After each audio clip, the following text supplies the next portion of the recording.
the store, put the lock on the door. Just get away where your worries won't find you. If you like, well, I'll tell you more. Don't let the day get the better of you. When the evening comes, there's so much to do. You better put on your best and wear a smile. Just come along with me a while, 'cause I tell you, I know a place where the music is fine and the lights are always low. I know a place where we can go.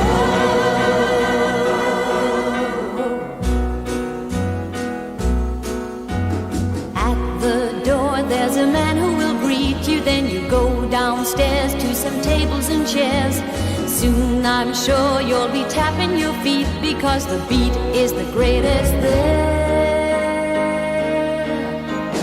All around there are girls and boys.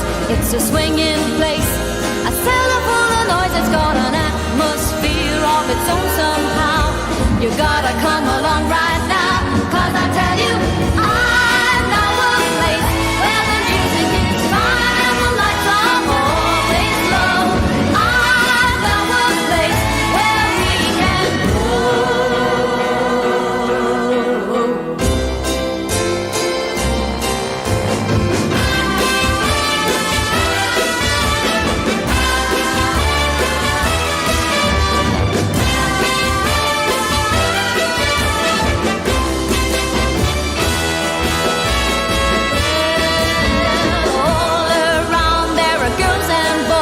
It's a swinging place, a cellar full of noise. It's got an atmosphere of its own somehow.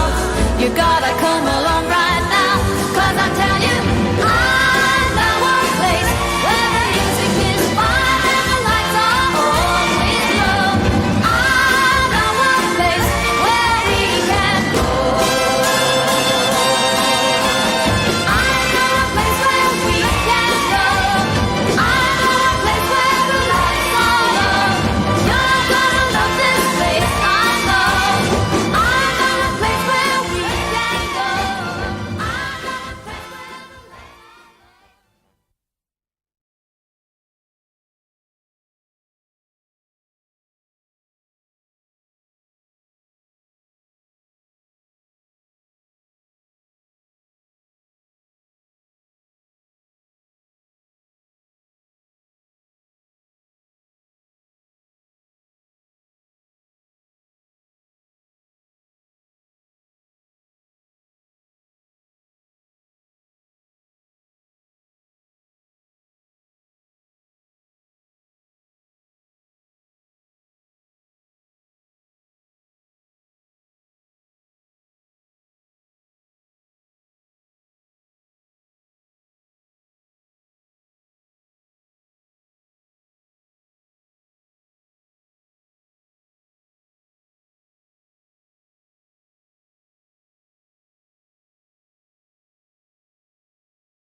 Well, hi everybody. Welcome to Stratosphere Lounge, coming to you live on Twitch and YouTube at the same time, which is something that most 6 or 7 year olds could have figured out relatively quickly.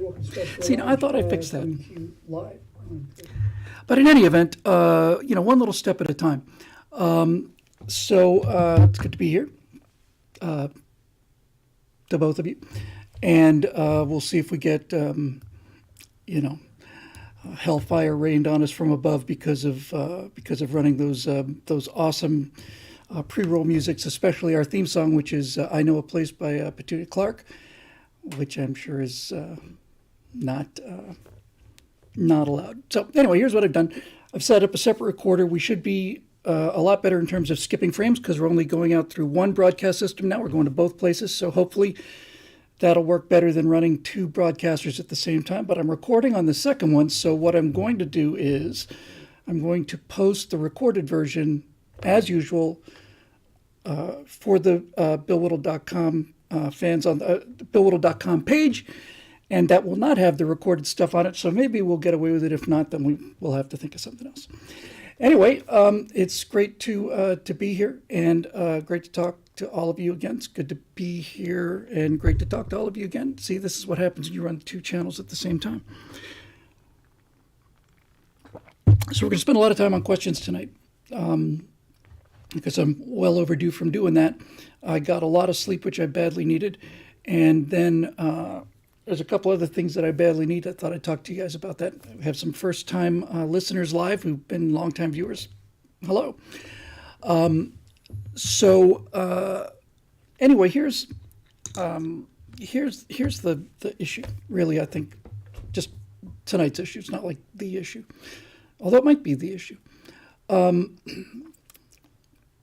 Things are changing out there very, very quickly, and I think we all know it. Natasha had a friend visiting from Italy who came up from LAX just today, and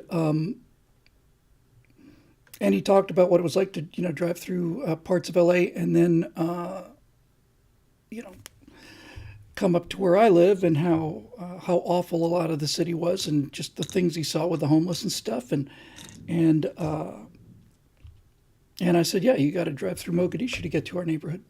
However, on Instaplanet a couple days ago, I saw a link to an article, to a video called "It's Like an Insane Asylum Here." And it was talking about a number of business owners who have to deal with homeless people who are camped outside their building, who defecate in the street into plastic bags and then throw their plastic bags on this guy's car because he asked them to move. And also people who are issuing death threats and running around and sleeping outside, this guy's, his restaurant, other businesses, all of this stuff, which would be just another story of life during wartime here, except that the city in question was Sherman Oaks, and that's where I live. It was on Ventura Boulevard in Sherman Oaks. I don't think I'm giving away any classified information by saying that's where the Daily Wire office used to be, on Ventura Boulevard in Sherman Oaks. And my discussions with Jeremy was that the main reason he left it was, I'm sure it was just inevitable. But it wasn't the political climate or anything else. It was that his people couldn't come to work in the morning because there would be naked homeless people in his doorway, and people taking a swim, and not just a swim, in his personal swimming pool, which would be enough to drive a person right out of this state. Now, it's fortunately, I'm well away from that area. I must be at least a half a mile away. And I know this is going to start another flurry of what am I still doing here? And that gets to be a more unanswerable question on a daily basis, but that's not what I wanted to talk about to start with. The business owner and the people featured in this story, like Daily Wire and everybody else who has to try to run a business in this city, let alone this state, called the police, and the police said, there's nothing we can do. Why is that? Now, in order to really appreciate this, you really need to see the video, but I'm talking about people who are, number one, who are barking mad. I mean, there's no question. These aren't people who are upset, they're barking mad lunatics. And other people who are so, honestly, just so diseased. There's one guy sitting there who's scratching his ankles repeatedly so much that they had to blur it out, and he's just sitting there in a pile of feces. So it makes you wonder, why is this going on? And this is kind of the issue I want to deal with tonight, and also want to talk about how I can be more effective about fighting back against this stuff.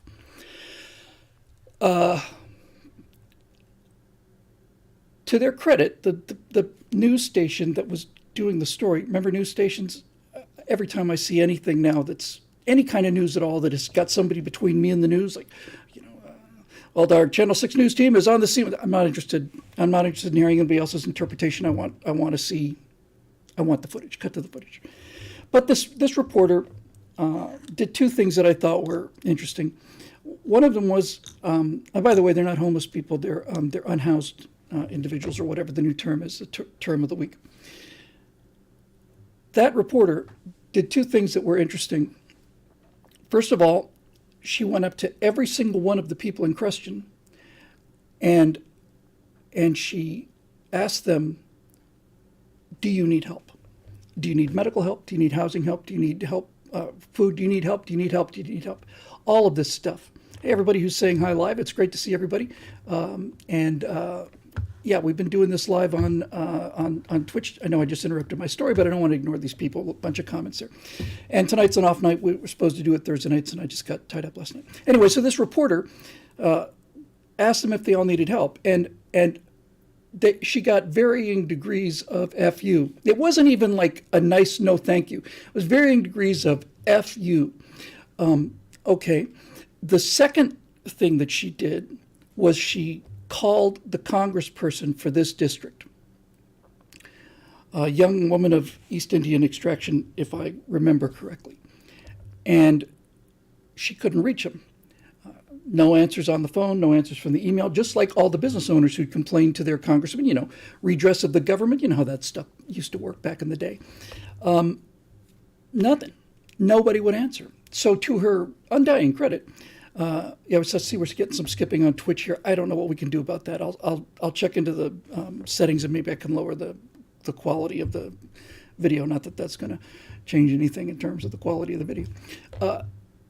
But to her undying credit, this reporter caught up with the congresswoman at a different event, at like a picnic where she was being glorified or something, and started asking her, what about these people? We were there. We have the footage of people bagging their feces and throwing it on the car of the guy who runs the Blue Dog Tavern, which I have spent many a fine night in, which I liked very much. I haven't been there in quite a while, but I love that place. It's right across the street from where I used to live.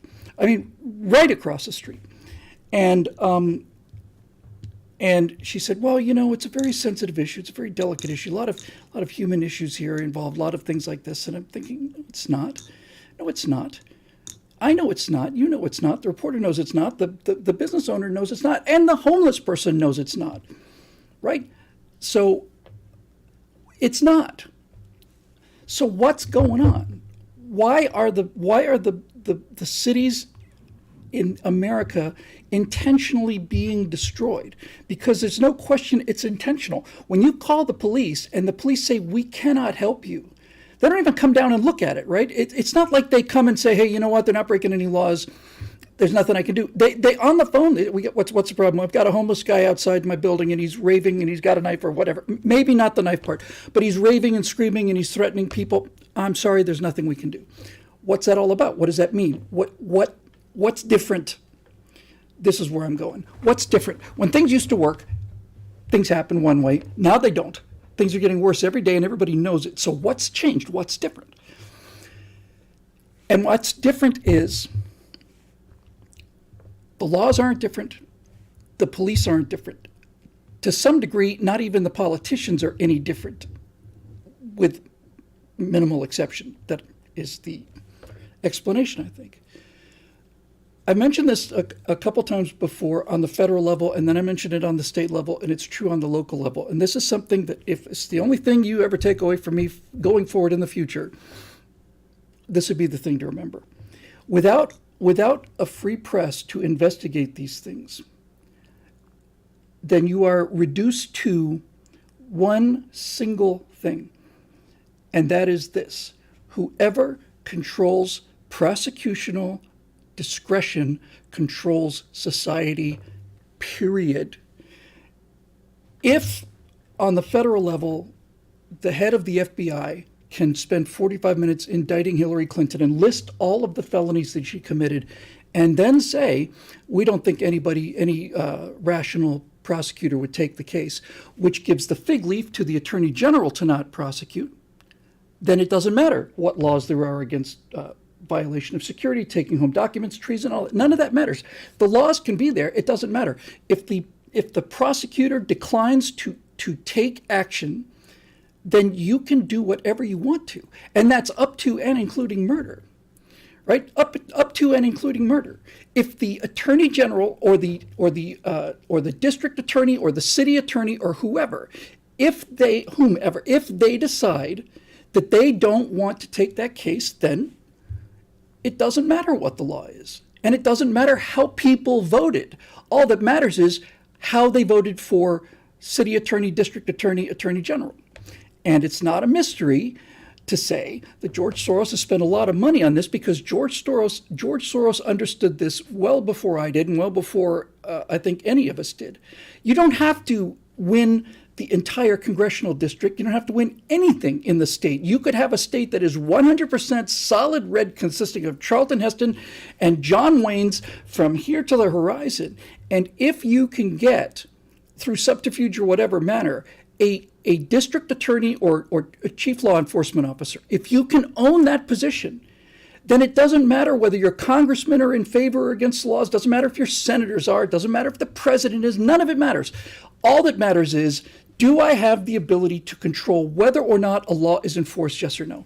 And this is the thing that we all need to really wake up and understand, right? We think, oh, it's about Congress. Are we going to retake the Congress? Are we going to retake the Senate? Will we recapture the presidency? Let's just say that we did all of those things. Let's just say that we did all of those things. If we did those things and did not recover the Justice Department, the Attorney General's office, and then on the state and local levels, nothing would change. And if the politicians that we elect don't do anything about this, then we're screwed. So, several months ago now, I don't know what it has been, quite a while now, there was a recall election for Gavin Newsom, and I was quite sure he'd be recalled. Oh, Bill, you sweet summer child. I was quite sure he was going to be recalled because of the lockdowns, because of the number of businesses that he personally destroyed while he was at the French restaurant sitting there with his big donors. I thought that the photographic image of Gavin Newsom at the absolute peak of the pandemic, shoulder to shoulder with medical officials, by the way, those who were the donors were at the French Laundry, shoulder to shoulder with doctors in there, inside, with no masks on, I thought that was fatal. That was a fatal photograph, and that there would be no way for him to survive that. Obviously, I'm completely wrong about that. Larry Elder entered the race a little late, but he was suppressed by the media. And when he managed to get his toe in the door in terms of visibility, Larry Elder, who, for those of you not familiar with, is a black conservative radio host. I'd just like to say a conservative radio host, but the reason I had to say a black conservative radio host in this case was because Larry Elder was accused of being a white supremacist. Okay, so I thought, all right, so Newsom continues.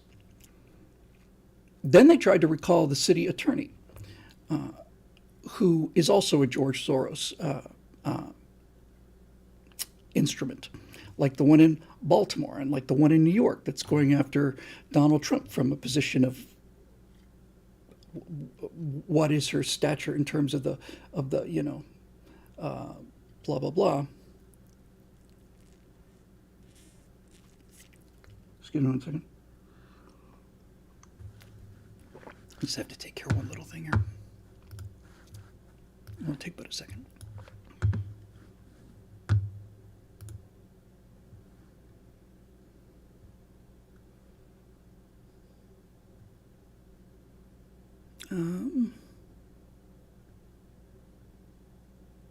Yeah, I think that's right. Okay. So what do you do? Well, I imagine that store owner is going to vote for a different congressional representative. Whether or not they did it, I don't know. There's been somebody named Mr. Wizard who's been, as usual, trying to. This is what these people do. You see, they don't have the intellect or the interest really to create their own audiences. So they kind of like any other parasite, they attach themselves to a living host organism, try to suck life out of it. And in the case of trolls, what they try to do is they try to come in and dominate a conversation of people who've gathered, who would never gather to listen to them, particularly because they're not interesting or particularly smart people. So just a little button there, and that's done. He's gone. I wouldn't respond to him anymore. So anyway, and this is what we do with insects. Now I don't have the slightest hesitation about this. Anyway, back to the issue. Oh, I'm sorry, I thought this was easier than I thought it would be. Let me try it again. I thought I'd do this on YouTube. Let's try that. There we go. That might do it. In any event, there's a button for this kind of thing. So back to the point. You've got this issue, and it's not going away. So what do we do about this? And how do we? I will appoint mods. I'll talk with you about that later. And what do we do about all this stuff? Well, I think in November we're going to find out whether or not the electoral system still represents us. And if it doesn't, then that's something else we're going to have to deal with. I don't know what it's going to take. That's where I was trying to go with this. In terms of the Democratic half, the progressive half, or whatever, the progressive third of this country, what is it going to take? Is it going to take people dumping feces on your car? Is that going to change the way this guy voted? Now, he was a small businessman. Maybe he didn't vote for these people, but is that going to be it? And again, I don't want to get into this because this is stuff we've gone over. It's not really even relevant. The big question is what's the strategy? What's the plan? This is intentionally done, right? There's no question that this is intentionally done. When you have a district attorney whose job is to release criminals and to increase the murder rate in their city, when that's what they're hired to do, then it's clearly not an accident, especially when it happens all across the country, and especially when these attorneys general are backed by the same guy. So what is it that they're trying to do? What's the point? I think it's got to do with the desire to increase chaos and disorder and lawlessness. And when you have a world where the law is not on the side of the law abiding, you have set the stage for real turmoil. I think. Yeah, well, Bart's Treasure said, I said previously that the election cheating was like Pearl Harbor sneak attack, which is what I think it was. They get away with it once. Now I'm saying we'll see. Well, I am saying we'll see. I, on a daily basis, become more astonished at what I see right in front of me. And I don't really know exactly what to do about that. There are clearly things that are going on that don't make any sense from a perspective of people who grew up in the world that I grew up in, which was essentially a law-abiding world and a world where, at the very least, even if you were a pro-government person, you understood that you had to at least have a tax base of business payers to pay for the social programs you have. Maybe a lot of this has to do with the fact that money no longer has any meaning. You just print some more. It's not like you have to have a tax base of open restaurants that are paying into the system now. If you can just print whatever money you need, what do you need those people for? The scale of all of this is so monumental, I almost don't even know where to start with it. I just know that everybody I talk to, everywhere, not just in the political arena, but just everybody everywhere is miserable. And they're miserable because they're being gaslighted into a state of anger, which becomes rage, which becomes temporary insanity, which becomes resignation, then sadness, then despair, and then just simple inertness. And I see this is exactly how it's been done in the Soviet Union and Nazi Germany and all the rest of it. So look, let's say we get out of California, right? And there's no question that there are states like Florida and Texas that are much better run. So let's say, forget me and everybody else. First of all, I start a U-Haul company to get enough trucks because there literally are 0 trucks that you can rent now to get out of California. But let's say I figured out a way. And let's say that we all leave California. all the productive people, all the sane people, law-abiding people, let's say we all leave California. What happens then to California? In other words, since that's obviously the goal, is to get people like us out of here, what is it they want? I have come to the only conclusion I can come up to, and that is that the entire purpose of all of this stuff on a federal, state, and local level is to destroy the middle class as a political entity. These things are designed to get the middle class to become so lathered up at each other that they forget that we're together. The middle class, I've said this 100 times, it's the Rubik's Cube, right? These goddamn liberals, these goddamn conservatives, and so on. I want to kill them. Next thing you know, you find yourself at a football game, and it's the Packers versus the Bears, and it's the Packers versus the Bears, right? So politicize everything. Make sure that everything comes down to a deeply emotional, life or death, hysterical level thing. One of the most effective things to do to make people crazy, to gaslight them into insanity and then rage and then sadness and then despair, is to accuse them of things that not only they didn't do, but things that they've been working their whole life to avoid. Things like saying that Republicans are, where they're not law-abiding people and they like to live in the shadows and they like to, have no respect for law and order and have, they're trying to steal elections. That kind of thing is enough to make you, just. So when I get to these places, which seem to be more and more often, I have to stop myself and say, I am not going to become a lab rat in their experiment when I can see that that's what they want. If I can see that this is what the purpose of it is, then that is my strongest defense against it, is to simply say, okay, I'm not gonna run this maze that they want us to run. So what do we do? What do we do? Of all the things that, we had the Joe Biden speech several months ago, 3 weeks ago now, I guess it was. And then, since we spoke last on the last Stratosphere Lounge, we had something that just, again, did exactly what it's intended to do. I'm not saying that the incident was orchestrated. I'm just saying it's an inevitable result of what is being orchestrated. And this was this business of this guy running down this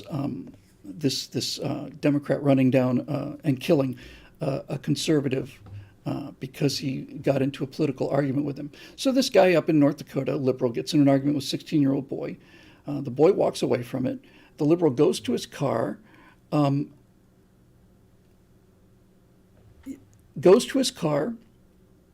waits for like a half an hour. There was some kind of street dance or something. This kid comes out. He goes after him, misses him. The kid calls his mom saying, there's somebody here to kill me. Could you come and get me? She's on her way down, but she doesn't get there. 18, I'm sorry, I said 16, he was 18. Doesn't get there in time, so this guy runs this Republican over for being a Republican. That's the only reason. And then, that is shocking enough, but that's not the horror of it. The horror of it is that he called the police. The guy who ran over the kid called the police. And when the police came and arrested him, he was shocked. Now we're on to the issue. He was shocked. He thought that they were going to just come and then continue to take Republicans away from this. He was shocked that running over a Republican extremist, a violent extremist, would get him into trouble. There's your dynamic right there. There's the thing to be horrified about right there. And then when you find out that now after Biden's speech, 80% of Democrats think that Republicans are violent extremists who are a danger to democracy, and you've got, I talked about this on the Virtue Signal with Zoe, now you have dehumanized you haven't just marginalized or isolated your political opponents, you've dehumanized them now to the point where murdering them is a civic virtue. So what do you do? What do you do when when you see this kind of hate. And it is not a 50-50 deal. It's not like, oh, I see all of their violence and hatred, but I don't see any of ours. It's not a 50-50 deal. I've been watching an awful lot of you just call them reality videos or TikToks or whatever, of people who are calling for murder and violence against Republicans. I haven't seen any of the alternatives, because if I had, it would have been on CNN.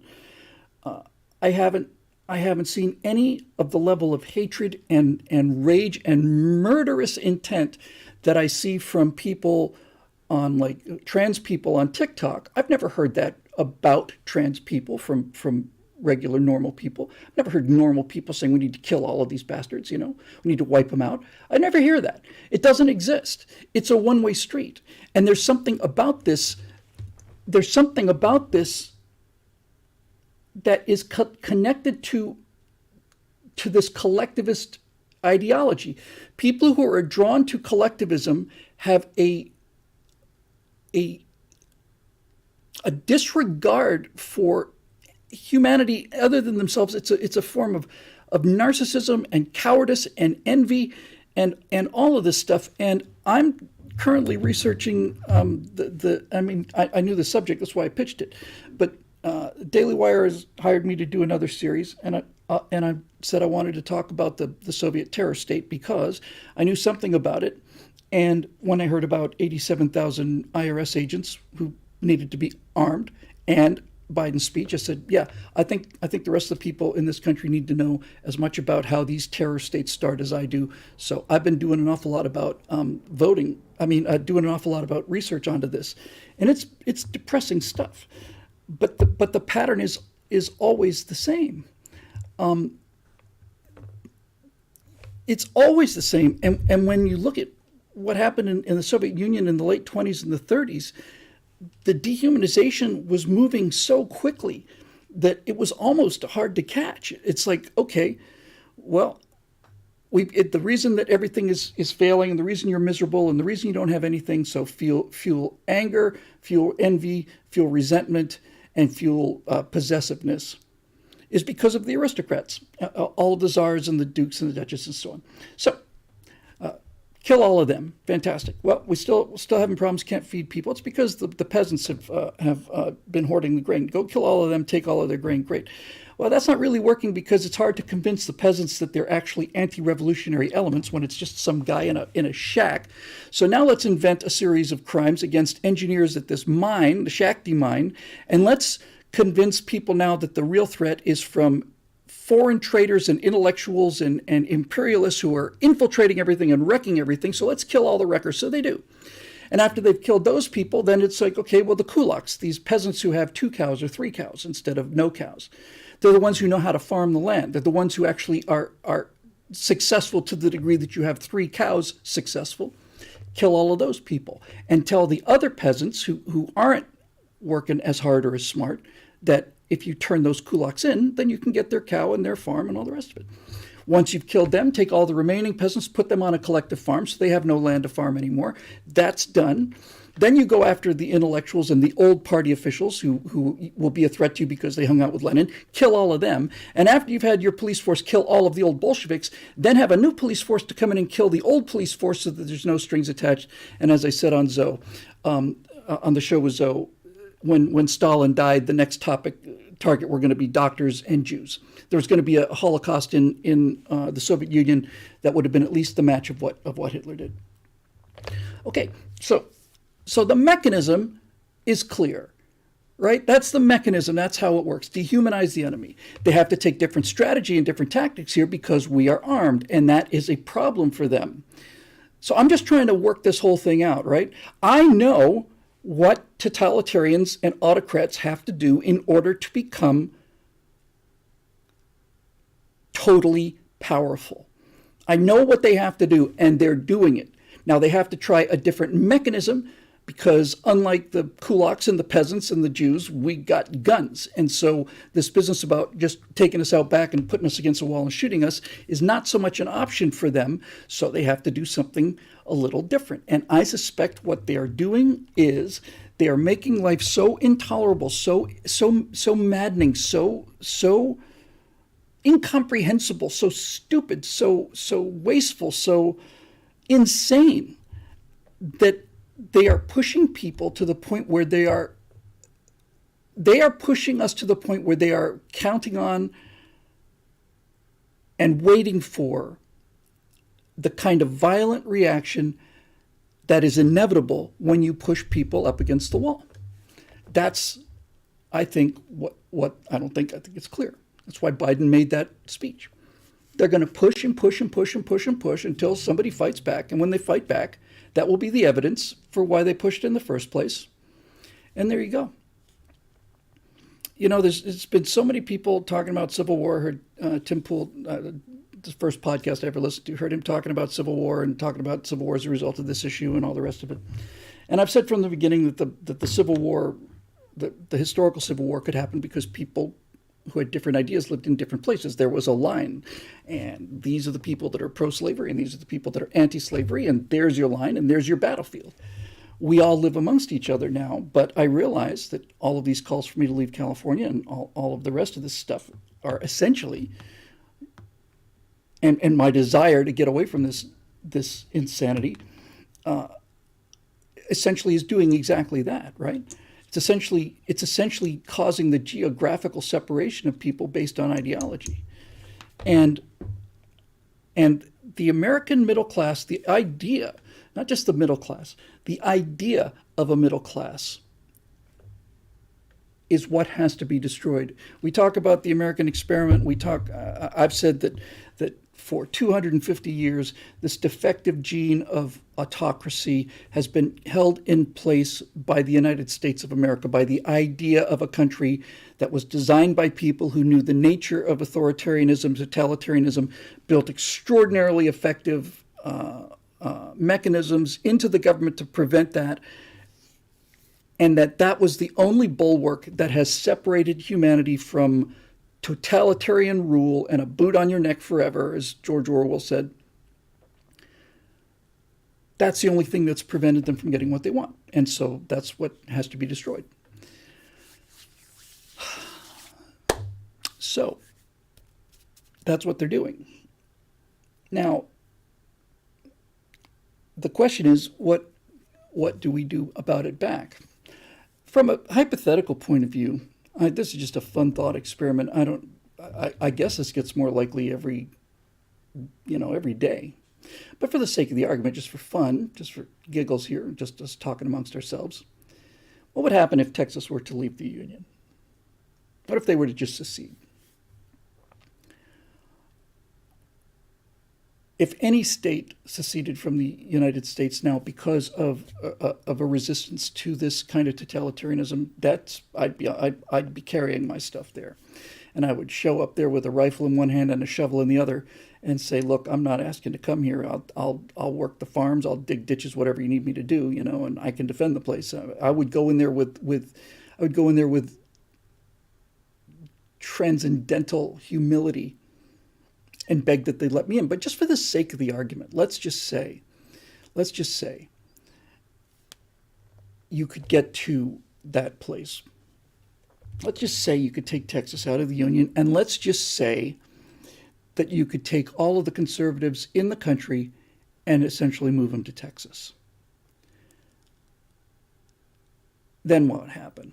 Well, within 10 years, and probably less, the Texas GDP would be many, many times that of the United States. And then everybody would want to move to Texas to get away from the world that they've created. And they'd bring the values that they have with them, and they'd destroy Texas. So you'd have to prevent people from coming in on an ideological basis. You'd have to say, "I'm sorry, no liberals allowed because we've seen what you've done to the other 49 states, and we're not going to let that happen here." And in order to do that, you have to be a separate country. Texas can't protect itself from California because there are no legal barriers to prevent Texans from keeping Californians out. And I think this will be the strongest argument for having a state or a series of states secede. They cannot keep They cannot keep it out. Vegan Conservative says they'd bomb Texas. My immediate response to that would be they could try. They could try. I don't think that. So again, look, guys, I don't have a point to make here. I'm not coming at you with this grand Uber theory. I'm just trying to work some things out because things are changing as fast as they are. So if you think I got the answer, I don't yet. I'm working on it. But let's just follow that for a second. Let's just follow that. They'd bomb Texas. Well, who would bomb Texas? Already in the fight in Ukraine, there is an enormous issue with Russians who are refusing orders to I have heard several reports from people who seem to know what they're doing that if Putin had to use a tactical nuclear weapon in Ukraine, it'd have to be delivered by an aircraft because he could not rely on an entire missile battery, and that's local chain of command pulling the trigger. So okay, so let's say that they do decide to bomb Texas. Who's going to do the bombing? I know a lot of fighter pilots, and I don't know one of them who would bomb Texas. And if they got an order to bomb Texas, the first thing they'd do is they'd fly their jets to Texas, and then they'd land, and then they'd put the Lone Star on there, and then they would then they'd go up and defend Texas. Again, I know this whole thing is a giant bowl of spaghetti flung against the wall, but I keep coming back to this. It's not even an analogy so much as it's just a model, and it's like, and the model to me is rocket staging. It feels to me like the country has reached a point where there is so much dead weight, and I'm not talking about humans in that regard. I'm talking about there is so much political weight trying to keep this rocket to go from getting into orbit and getting it back in the ocean, that what I want to do is I just want to cut it off. I just want to drop it. That's what I want to do. I want to see what would happen if you were to take the people that still get what this country's about and cut them loose from the people who are not only depending on them for a living, but the people who are doing everything they can to grab onto them and pull them down. That's what I want to see. And yeah, and Legendary Sideburns in the YouTube comment section said that there was that female soldier who was talking about how, look, I'm a soldier, and if you think you can resist me, if I say go inside, you're going to have to go inside. It's a woke woman sergeant in the United States Army. Now, those are the people to fear, because those are the people that will carry out orders to shoot civilians, but they're not soldiers. And the real soldiers won't shoot civilians. So it's not like the thing is hopeless. It's just like the thing is incredibly muddled. This is the age of muddiness to me, confusion, the age of here was something in the past, here's something in the future, and right now we're in this age of transition, and nobody knows where things are going or what they're going to be, but obviously a bunch of stuff is going on around the world, and we're right in the middle of it, and we can't see it because we're in it. And I'm trying my very best to do what I can do to get above all of this, to get above it. I've often said that I think when I was talking about the kind of situational awareness that guys like John Boyd had, kind of breakthrough genius, is like the difference between being in a maze and being above a maze. If you're above a maze, it's still a maze, but if you're above a maze, you can, that's a dead end, that won't work, you can't do this. But if you're in the maze, you don't know those things, you just have to walk through it. So, that's a whole list of the bad news that I just gave, right? Feces throwing on Ventura Boulevard and attorneys general and all the rest of it and so on, and secret police and running over Republicans. That's the bad news. Let's look at the good news. Okay, the good news is, and there's a lot of good news. The good news is, hang on. Yeah. The good news, yeah, our friend Wazard says that 200,000 illegals cross the southern border every month. Yet Wazard, who wants to come and live here, lives in Europe, as I recall, can't come in. My stepdaughter, is not allowed into the United States of America. We've been applying for 6 years now, legally, for her to get a tourist visa. She can't get it. And the more, I'll get to those questions, and the more that the more frustration that we run into, the greater the temptation to just do the easy thing, right? I'm not going to submit to that temptation because that's a complete violation of everything I believe in. So I'm not going to submit to it, but I can feel the pull of it, you know. My wife is very worried about our stepdaughter, her daughter. She's far enough away from the fight in Ukraine to not be in any military danger as far as I'm concerned, but that's not good enough for my wife. So, you know, I just fly her to Mexico and just meet her someplace. Why not, right? I mean, ultimately, the purpose of all of this gaslighting and the purpose of all of this enforced inversion of legality, the siding with the crazy person who's threatening people with murder and throwing their feces against the car, the state, meaning the big state, not just the state of California, is on that person's side against the side of the business owner who's trying to run a business, and a very nice one in that particular case. I think the end goal of that is to set up a world where if you are now obeying the law, you're a chump. That's I think it. I remember talking about this many years ago. That when the law becomes so inverted that it's no longer a question of doing the right thing or doing the smart thing, it becomes a question of there is no longer a pathway to do the right thing. So therefore, I'm going to cheat just like everybody else because there's no other way to do things. Now everybody is a lawbreaker. And I suppose the end goal of that world is to say, well, since everybody's a lawbreaker, I guess we'd better do something to really increase the law enforcement, right? If the entire idea of the United States is that it's based on a virtuous population and they don't need to be policed and surveilled and eavesdropped on, and they don't need to be constantly monitored because they're good people who will do the right thing virtually all of the time. That's how the United States works. But if you can create a world where the most law-abiding citizens are forced to break the law because there's no other way to simply survive, then you are creating a lawless world. And a lawless world not only requires a heavy hand in terms of a police state, it not only requires it, it justifies it. So let's go to the good news.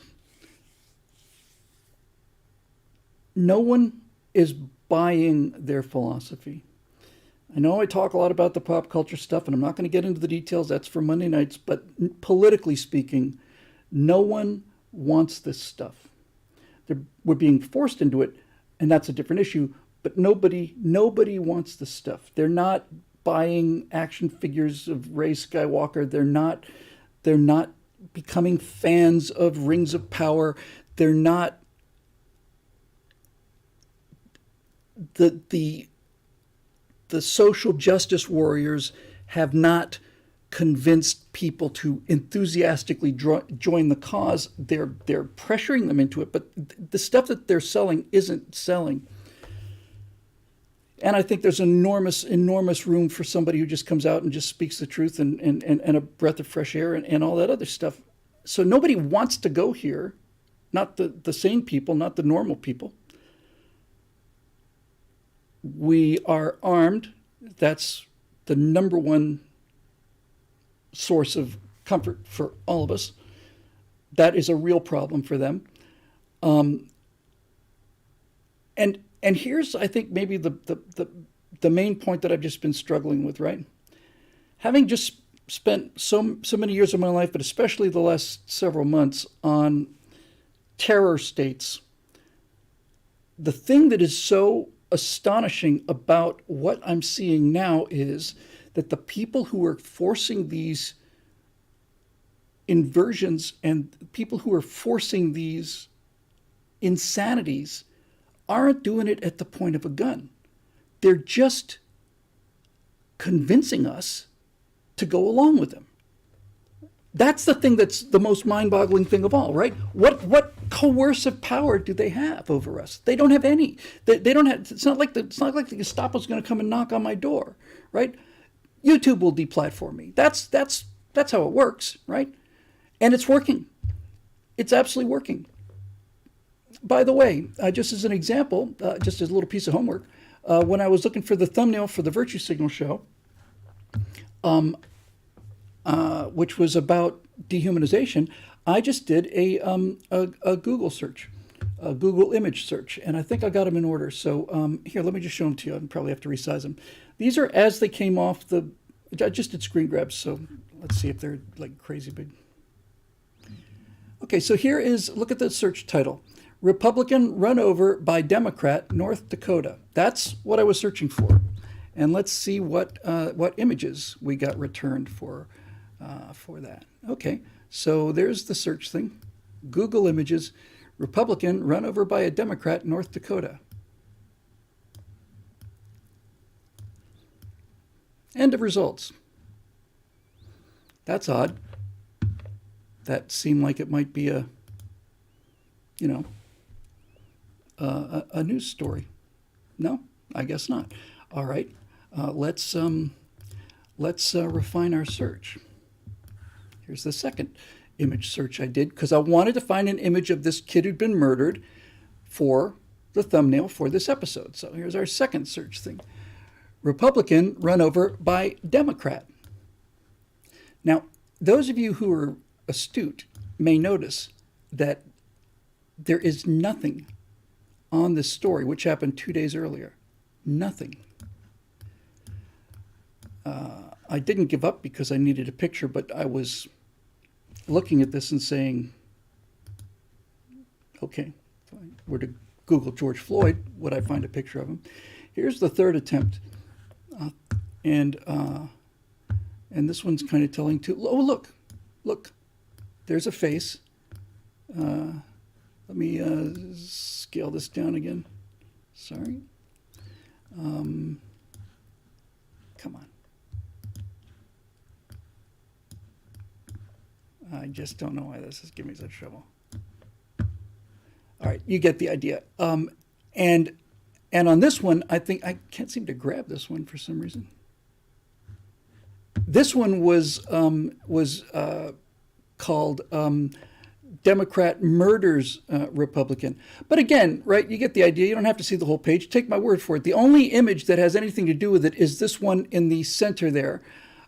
North Dakota man flees after admitting. So that's the result you get when you enter something like Democrat runs over Republican in North Dakota. Nothing comes back from Google. Nothing. How do you fight against this?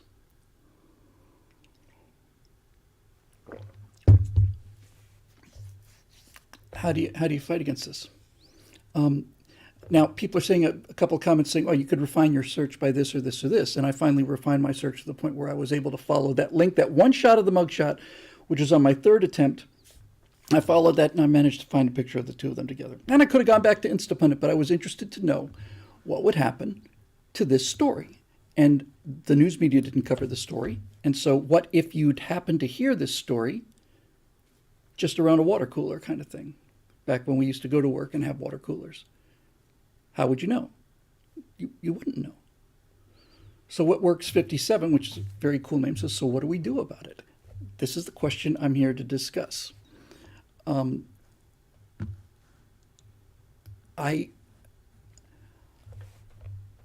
don't want to say I don't know.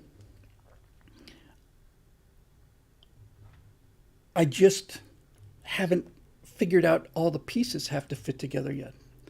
When you control the news media and can bury stories like this, advance the stories that you want to tell, bury the stories you don't, and most importantly, invent stories that don't exist, like the Russia collusion hoax with Trump, right? You are able to convince people of whatever you want. Goebbels and Beria dreamed of this kind of public control. But I was talking about good news, bad news. Here's some more good news, too. Yeah, now try a search for Charlottesville. Yeah.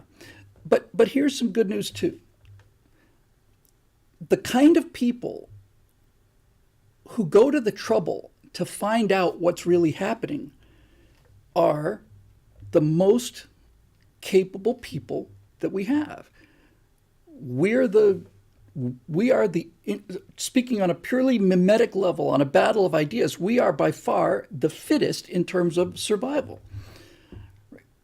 We are the ones who are doing all the questioning. We are the ones who are this. And by the way, one of the things that's been so heavy on my mind lately is I've been watching a lot of a channel called Odin's Men, which is basically a former Marine analyzing the latest YouTube things. And that is really alarming in terms of the questions. There's a website called Flecka Speaks. The guy's fantastic. I've been a fan of his for a long time. Lately, he goes around and interviews people on the street, Gen Xers, Gen Ys, sorry, I'll get it eventually, Gen Zs on the streets of New York. And those of you of a certain age will remember this joke. When you're a little kid, you would say, so who's buried in Grant's tomb? Or, if you'll pardon the expression, again, which was popular when I was a kid, hey, let's tell some Pollock jokes. Somebody asked the Pollock, who's buried in Grant's tomb? And he couldn't answer. Get it, right? The answer to who's buried in Grant's tomb is Grant. The answer is built into the question, and the reason that became a saying was as an example of somebody who was so stupid that they couldn't answer a question that had the answer built into the question.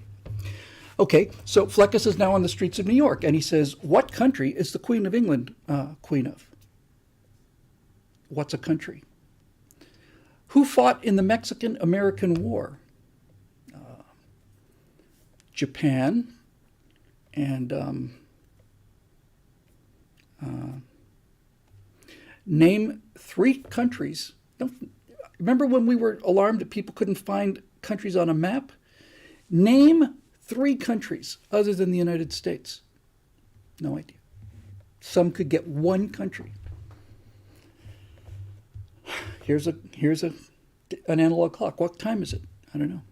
How many minutes are in a quarter of an hour? Oh, good Lord. Here we go. Excuse me 1 second while I deal with this latest assault on our senses here. Okay, you. Is it you? Yeah, I think it's you. I'm going to get some moderators, but right now you're just poof. That's actually pretty easy and actually kind of fun. Okay, so that's not even a question. That's not even a question of people being badly educated. Okay, that's a question of people being. They're not even uneducated. They're diseducated. They have not just not been educated. They have had. You have to take an awful lot of resources to get a human being to not be able to answer who fought in the Mexican-American War. Just a couple off the top of my head, just for fun, right? Just for fun. What is 3 times 3 times 3? Couldn't answer it. Do you know what 3 times 3 times 3 is? If you sent your kid to school and you came back and was 20 years old and couldn't tell you what 3 times 3 times 3 was, would you be a little upset? Okay. What about this one? You make $10,000 a month. How much money do you make in 1 year? $25,000? Nobody gets it. What about this one? This one beggars belief. If you drive at 60 miles an hour for 1 hour, how far have you gone? I'm really smart. I'm just not real good at math. This is the thing they always say, by the way, is they tell you how smart they are. 20 minutes? Let me try that again. If you drive 60 miles an hour for 1 hour, How far have you gone? 20 minutes? And the thing about Fleccas that I like, because it puts it because it's only that irony that saves me from just wanting to leap off a bridge, is if you're 60 miles an hour for 1 hour, how far have you gone? 1 mile. Correct. He always says that, no matter what they get right, correct. And they whoop and whoop and whoop. What is 15% of 100? Not a clue. Now, when you have people that stupid, they'll believe anything. When you have people who don't know if the moon is bigger than the sun, it's not difficult to convince them of anything you want to. So again, as part of the multiple pieces of things that are moving here on the board that I'm trying to get a handle on in cooperation with you guys, is clearly these people are being diseducated, because diseducated people will do anything and believe anything. And if you can't tell if you don't know how many minutes are in a quarter of an hour, then forget about, the Chinese overtaking us because they're graduating people with genuine educations. Forget that. What will an entire generation of idiots like that not do? When Stalin was making his move for power, in the beginning he had to be very careful, because a lot of the so-called old Bolsheviks, people who had been part of the revolution, Lenin died early, and you had Zinoviev and Kamenev and Bukhara and all these other guys. Stalin had to tread lightly for 10 or 15 years because most of the population knew who those people were. But after about 10 or 15 years, he had an entire cohort, an entire generation of orphans who were killed, whose parents were killed, or fathers were killed anyway, in the Civil War. And he took those orphan children and basically grabbed all of them, put them into these institutions, and those people were the ones who then, in their early 20s, went on to be the ones who could do the real murdering. Euler Greg says, stay positive, everyone. That's why we're having this conversation, by the way, is to stay positive. I don't know about you, but for me, I just need to talk about it. I need to get it out. Right? It's not a surrender story. This is like take a look at the map, right? You've got a war going on, and you've got to have an honest look at the battlefield. And if it turns out that you've got enemy positions everywhere, then you need to know what those are and where they are. That's not despair. That's the first thing you have to do to figure out how to win this thing. So the good news is that we're armed and we're smarter than they are, or we're much smarter than they are, much, much smarter than they are. And here's another, and probably the most important good thing is, we also, because we believe in truth and courage and loyalty and honor, we will also defend each other. Our cohesion is much, much higher than the cohesion of ignorant, envious, stupid people who can only look out or only imagine a future for themselves. So we've got a much better team than they do. They're just using such advanced psychology and such really brilliantly thought out ways of maneuvering so that they avoid so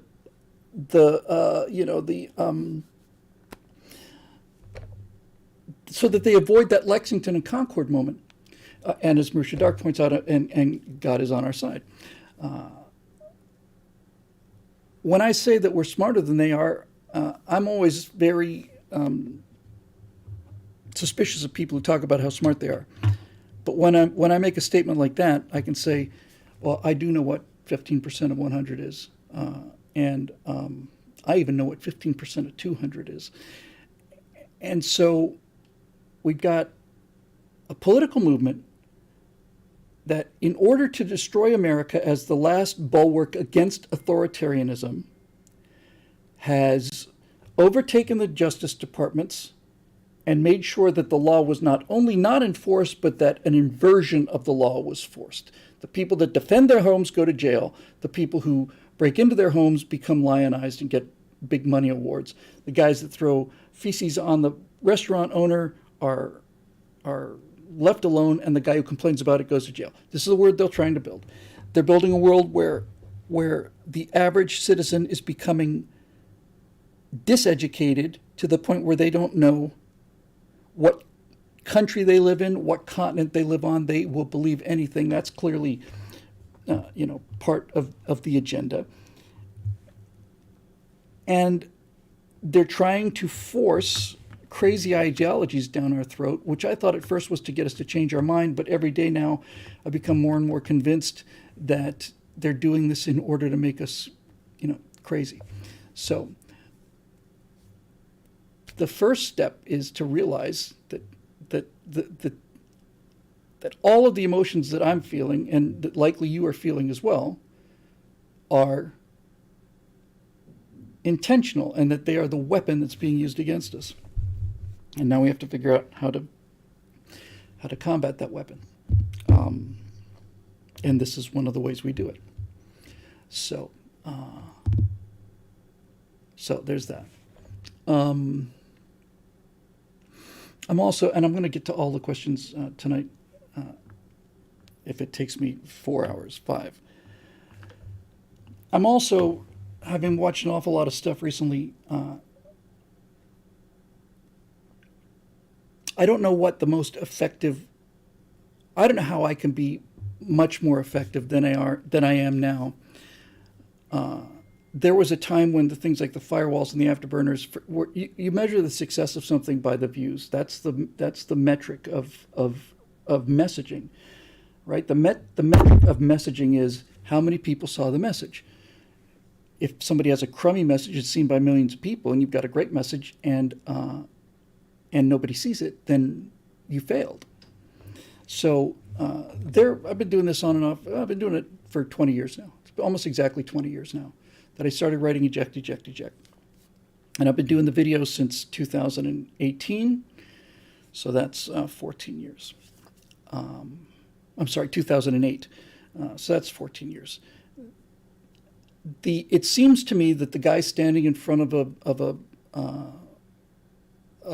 wall laying out facts and figures, it seems to me like that, what's the word I'm looking for? Genre is pretty much run its course. And I'm not speaking about myself or my ability or inability to continue to do those things. I think it's just a question of I don't see them anywhere. And when I put an awful lot of work into something now and it gets 17,000 views, when they used to bottom at 400,000 views, and then I look at other people who are doing either like live podcasts or whatever, then I say to myself, well, whether or not it's the algorithm or not, I got to do something differently. I have to do something differently because, and I heard this from Alfonso Rachel 10 years ago, when he was the first person I ever know who got shadow banned. And I saw him at an event, and I asked him why he'd given up doing the videos. He said he hadn't given up doing the videos. And he was just so heartbroken by it. So a broke college student says, go on Joe Rogan, and I've heard people say, get on the Tim Pool podcast, and all that stuff is great. Oh, for God's sake, you sons of, hang on. Yeah, okay.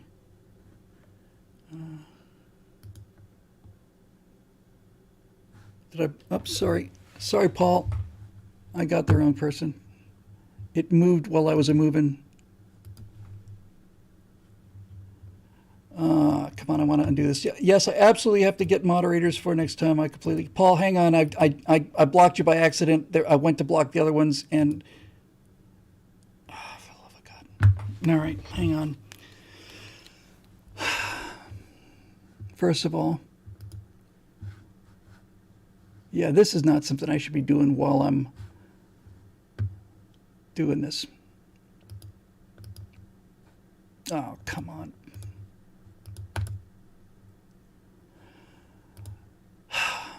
Paul, I'm gonna have to find a way to get into this when I'm done. Right now, I don't see an easy way to unblock you. I did block you by accident, and I apologize for that.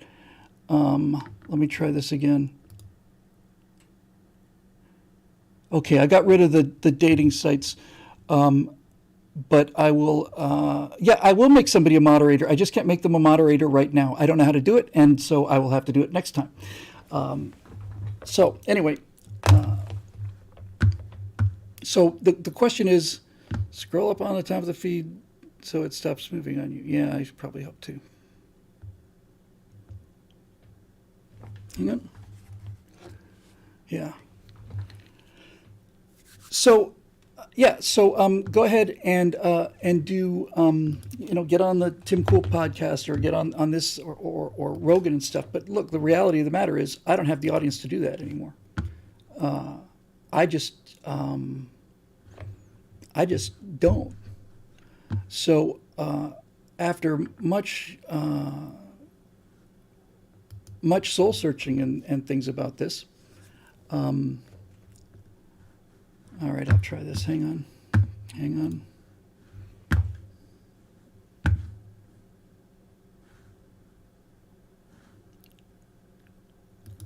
All right.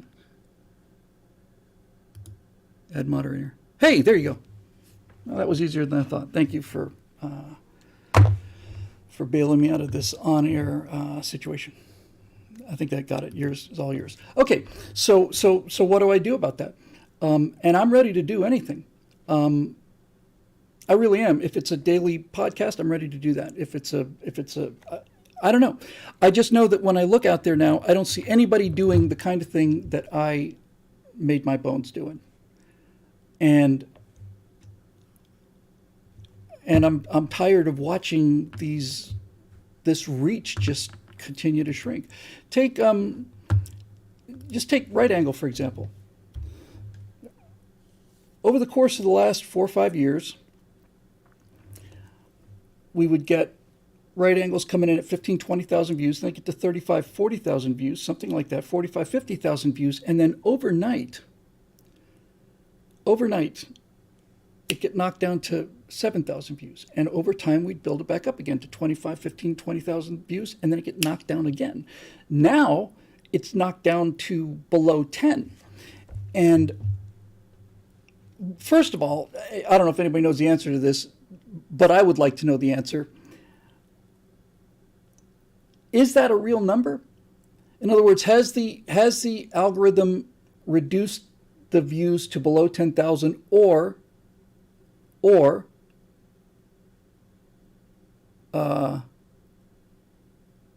is that just a number that they're feeding me in order to destroy my soul?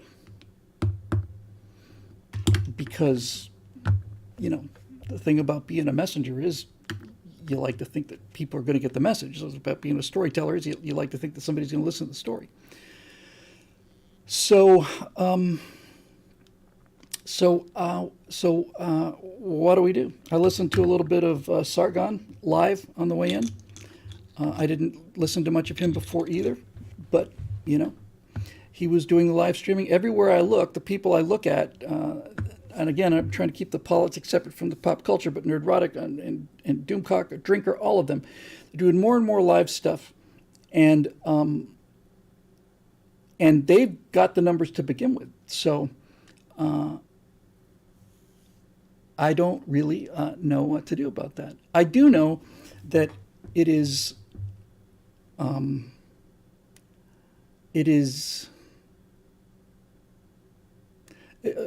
soul destroying is what it is. It really is. And obviously one of the conclusions that you can reach is that it's just not possible in this world of censorship now, with algorithms determining who sees what. It's no longer about your message, no longer about how good your message is. It's now about the fact that whether you have a good message or not, they're going to make sure nobody sees it. That dynamic, which is relatively new, last 4 or 5 years, is enough to make you say, well, you simply can't. You just can't do this on your own anymore. Got to try and become a part of Daily Wire or something like that, which I don't particularly even have a problem with so much as just like, where do you reach people like that? Daily Wire wants me to do history stuff for them, and I will, because I have to. But I would, before I get to the questions, I would just like to get a little bit of feedback on what you guys think based on your personal preferences and also what you may or may not know about YouTube. What do you think is the most effective thing for me to be doing in this atmosphere starting now? Because whatever that is, I'm going to do it. Have we tried doing right angle on Rumble? We post to Rumble. All of our links on BillWilder.com go to Rumble. We put it on YouTube so that we can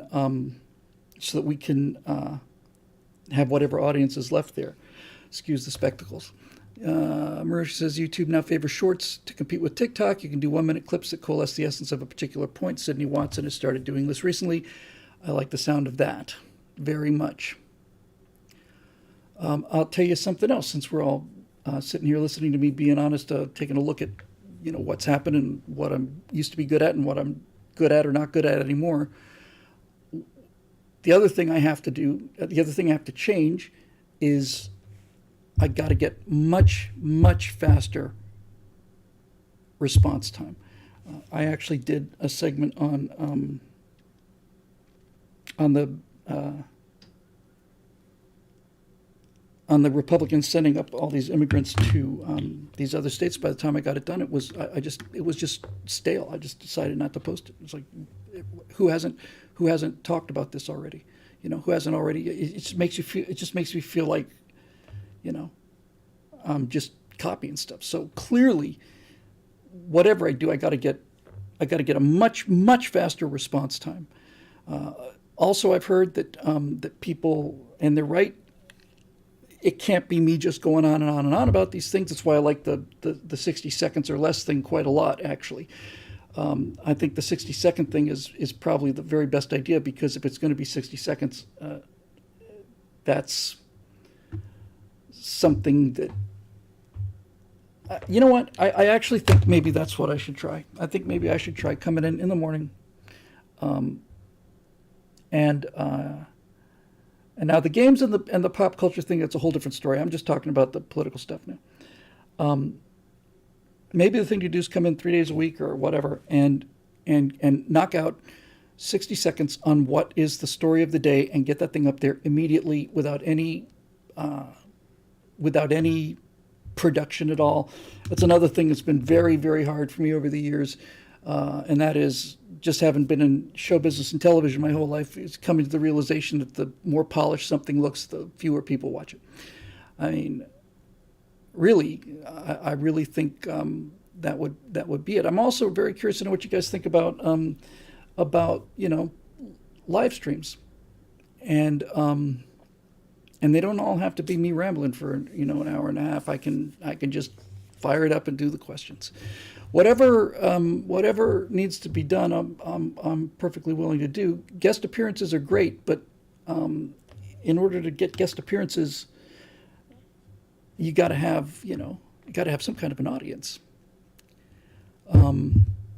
So I obviously have a take on things, and I think people are interested in that take. I'm just tired of watching these numbers just continue to go down, and it's demoralizing, and that's the goal.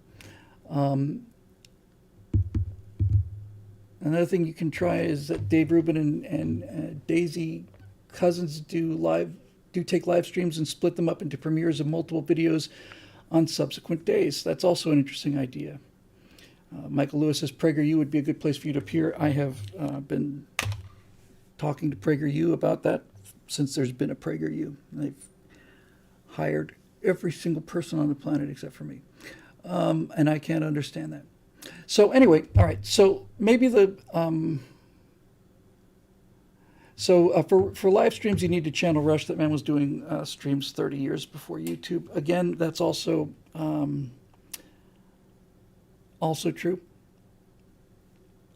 More live streaming, getting on shows like LWC. Okay, all right. I personally think that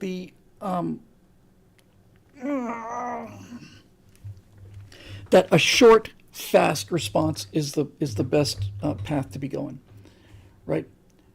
Short, fast response. Dudley Deplorable says, I've been watching for years, watched Tim Pool, but he takes minutes to convey what can be presented in seconds. I'll tell you one thing that's, it's funny you mentioned that, Dudley. because driving in here thinking about this tonight, I realized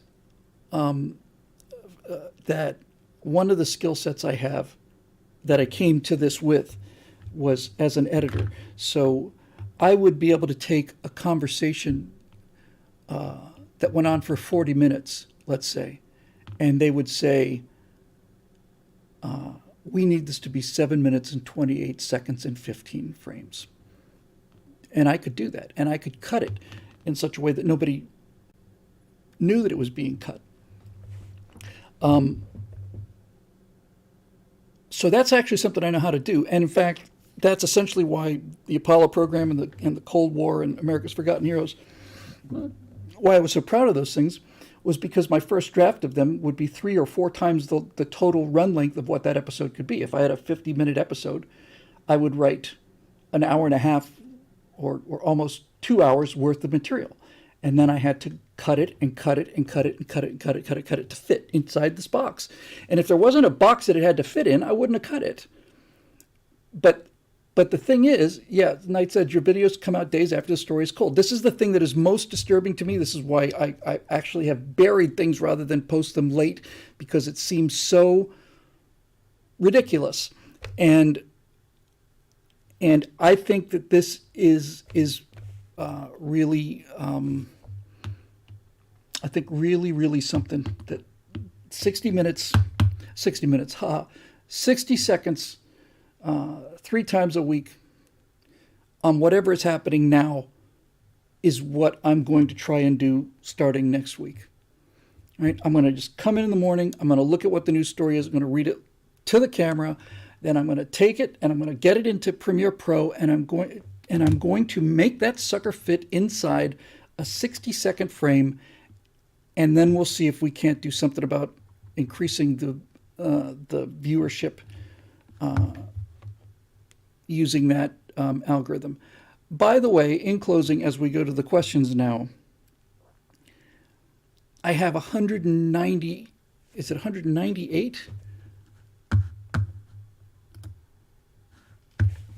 No, I have 190,000 subscribers.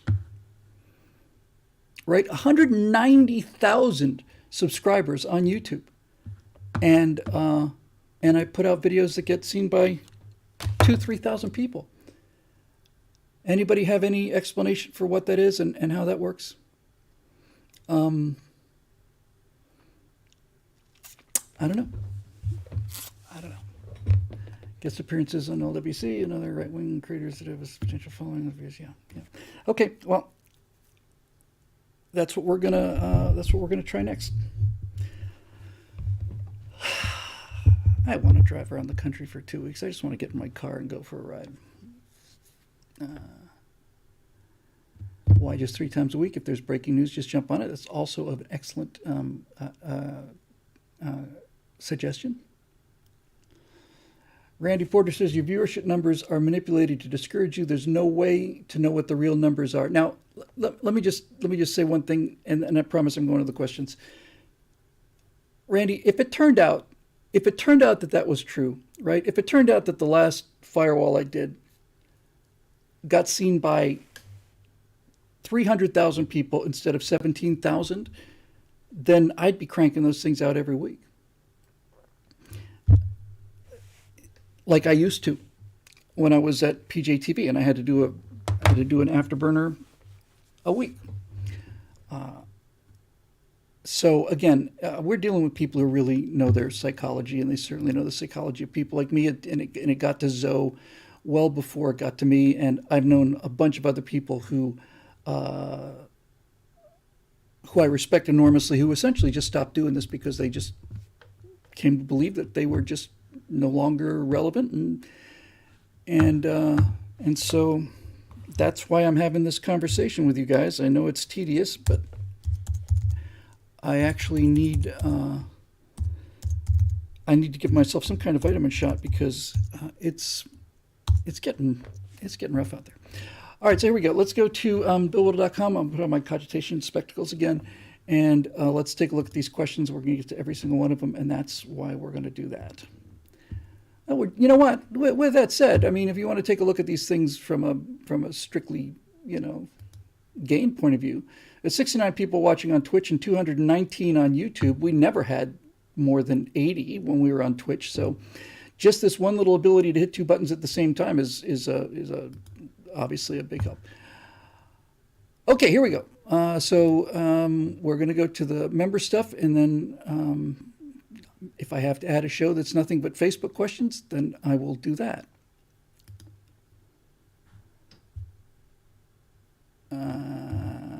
Stratosphere Lounge questions and more.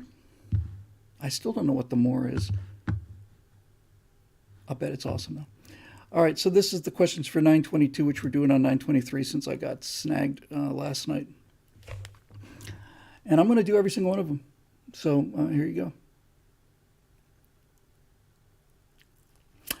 Let's start with this one. GK Masterson. Hey, Bill, first and foremost, what browser do you use at the studio? I need to know so I can use that for writing my how-to on Streamlabs for you.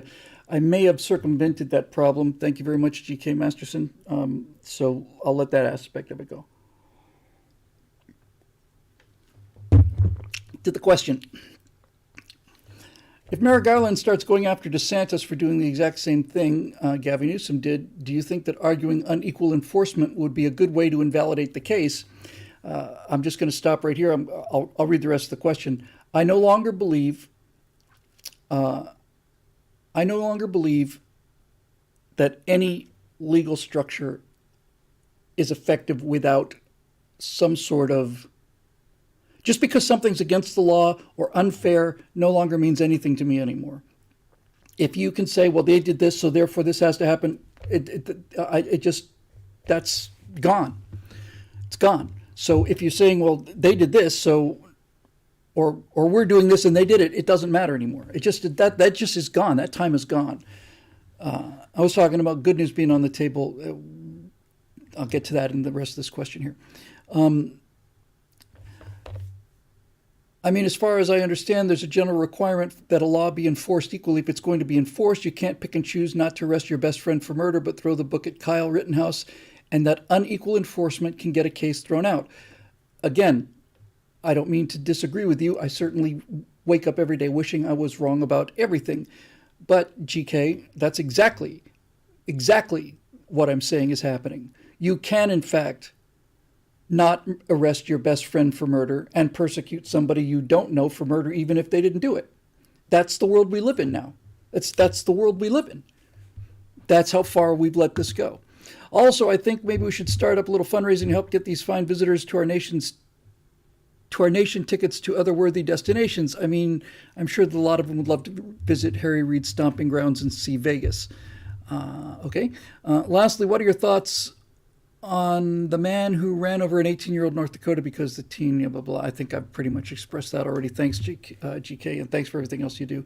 I think we pretty much covered that already. Luke Siemens. Hi, Bill. What are your thoughts on the phrase, follow the science? I think it's ridiculous and playing into the hands of control freaks. It's like saying, I follow the GPS. It may appear to be true at first glance, but the GPS does not tell you where to go, just how to get to where you've selected. I don't follow science, I use it. Well said. Or at least as a fourth-year physics student, I begin to learn how to use it. What are your thoughts on this? P.S. I hope you and Natasha are doing well and take a well-deserved holiday. Well, thank you for that. We're doing okay, I suppose. She's very worried about her daughter, and I'm trying to figure out a way to do things better. But thank you for the kind words. Okay, so follow the science. Let's just think about this, because sometimes you really do get something right on the nose. Saying that I follow the science is an inversion of what science is. I don't know how to put it any more plainly than that. The entire purpose of science is about not following accepted theorem. That's what science is. Science is skepticism. When people say, are you a climate skeptic? It's like, I'm a skeptic about everything. That's my job. That's what any thinking person's job is, to be skeptical about everything. And by the way, for those of you who think maybe I've gone off my rocker with all of this stuff with the vaccine, or the Vitrolas, and all this stuff with the election fraud and all the rest of it, you know, and just fallen into this pit of conspiracy theory, I am skeptical about all of these things. I flight test them all. I constantly ask myself, am I right about this? Am I wrong about this? Is this something I want to believe or not want to believe? Where's the blind spot? Where? This is how you think scientifically. So to say follow the science is to show that you don't understand anything about science at all. Nothing. Science is about not following the science. The science said that the earth was flat until suddenly decided, no, let's not follow the science. Let's follow science. Right? I follow the science. Isn't that the expression? I follow the science. There is no the. If you followed science, it'd still be wrong because science doesn't ask you to follow it.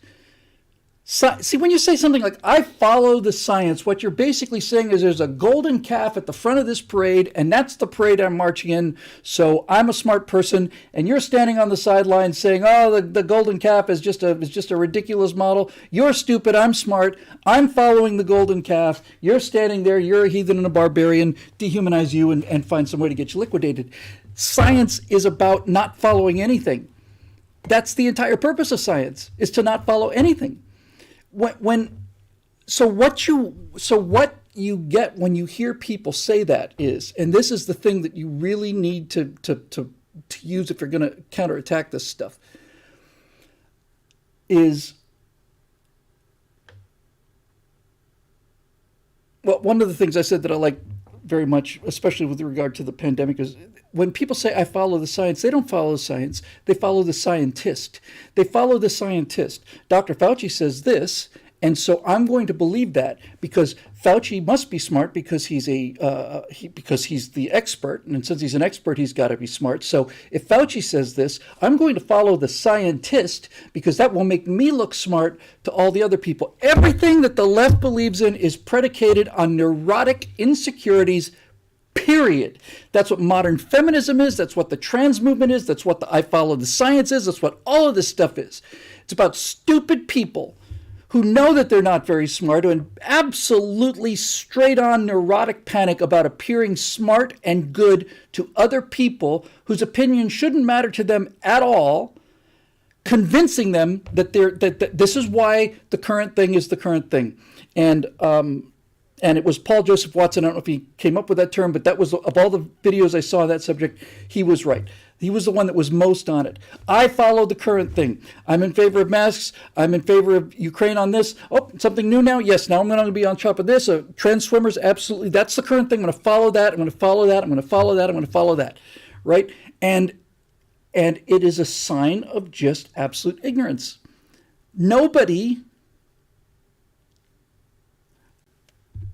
You never hear Thomas Sowell say, you never hear Thomas Sowell say, well, you disagree with me? Well, look, I'm just following the economics. You never hear him say that. You know why? Because first of all, he's not going to make an appeal to authority because he doesn't have to. And secondly, he's not too concerned about your particular opinion on the issue, right?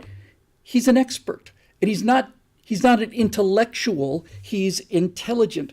This intellectualism is something also, by the way, that is most obvious about the Soviet murder machine is that all of these people are intellectuals. It's all about theory. I will kill you and your family. I have you all put up against the wall and shot because you're Zenoviites and I am a Trotskyist.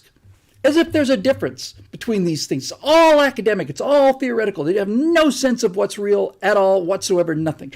Intellectualism is intelligence that's been left in the back of the fridge for 6 months. That's what intellectualism is. Intellectualism is the antithesis of intelligence. Intellectualism is saying, I want to look like I'm intelligent, and all the intelligent people, or at least the ones who say they're intelligent, which automatically disqualifies them, all the intelligent people are saying this, so I'll say this too. That's what intellectualism is. Intellectualism is encapsulated perfectly in the following saw, which certainly doesn't belong to me. You ask an intellectual something, and the person will say, well, yes, it works in practice, but will it work in theory? What else do you need to know about these people, right? What else do you need to know? I saw Josh Hartley going after a woman who is applying for the job of archivist. And it's a masterpiece. And this woman wrote a paper about how Republican presidents use rhetoric that appeals to anti-intellectuals. Right? And so Josh just goes, so are you saying Republicans are stupid? Oh, thank you for the question, Senator. No, I'm not saying that at all. Well, here's your rhetoric saying that Eisenhower and Nixon and Reagan and Bush and Trump all use anti-intellectual rhetoric. And you say here that they do that because their constituents are not smart enough to understand anything else. Are you saying that 75 million people are too stupid to know who to vote for? Oh, thank you for the question, Senator. No, I'm not saying that. Of course that's what you're saying. Of course that's what you're saying. And Josh was doing the exact correct thing, right? Going after her that way. He did exactly the right thing going after her that way, but I would have simply said,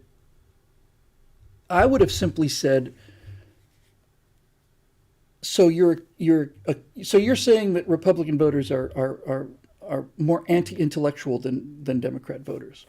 Well, thank you for the question, Senator. I'm just saying that rhetorically, that certainly seems to be the case. Well, first of all, that's very kind of you. And as a Republican, I wanted to thank you for that. Because I'm curious to know what it is about intellectuals that you find to be so appealing. Well, what do you mean? You obviously believe that intellectuals are something to aspire to. So I'm curious to know what made you come to that conclusion, because when you look at things historically, if you want to look at actual data, if you want to, follow the science, what you find is that the experts are the ones who are wrong about everything. Right? Wear the mask. Don't wear the mask. Take the injection. Don't take the injection. Natural immunity is the best kind of immunity. Natural immunity won't help you. The earth is cooling. The earth is warming. The sun is the center of the solar system. The sun orbits the earth. All of the things that the experts say are things that are proven wrong. Not that the individual scientists say, but the idea that there are people who are on the frontiers of knowledge and they are trying to sort this out inside their head rather than going out in the real world and finding out what the actual truth is. This is what's gotten us into this trouble.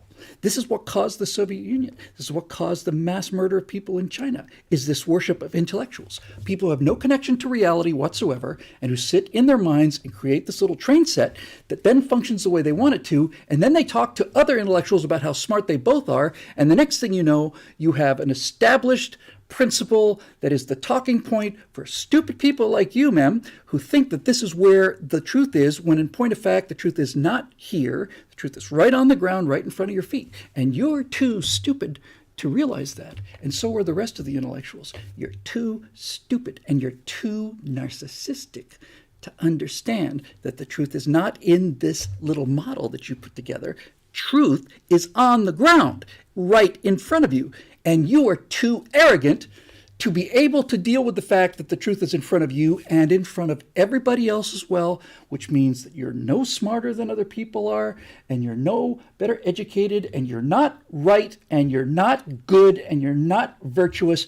You're just a non-player character who is going down whichever pathway has been determined by other idiots like you, and that's why I am voting against your confirmation for the National Archives. Thank you for your time. I cede the rest of my time back to the chairman.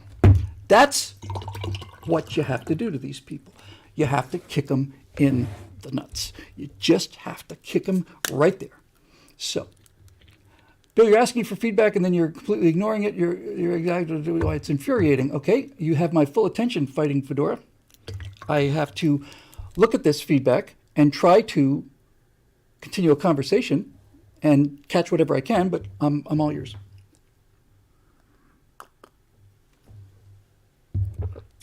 First time chat. Oh, that was to somebody else. And I'm serious. I'm sorry I missed your question. I know sometimes you have to ask these things 30, 40 times. They keep scrolling. It's harder than it looks, actually.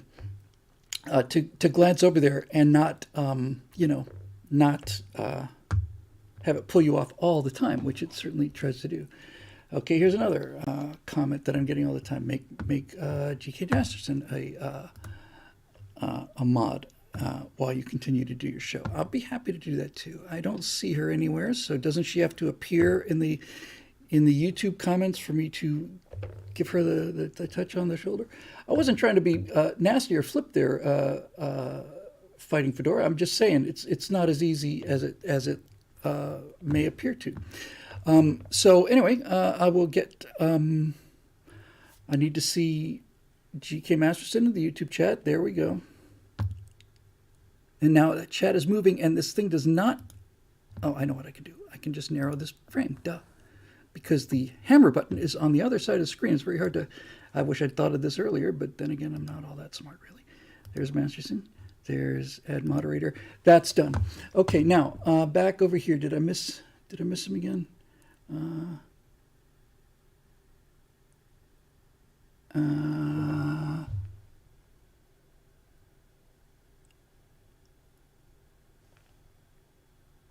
I'm trying to see. Now, Sork brings up an interesting question. He says there are people, intellectuals, who devote themselves to inquiry and mind expansion. The kind of person you're describing is not an intellectual. That's not what intellectual means.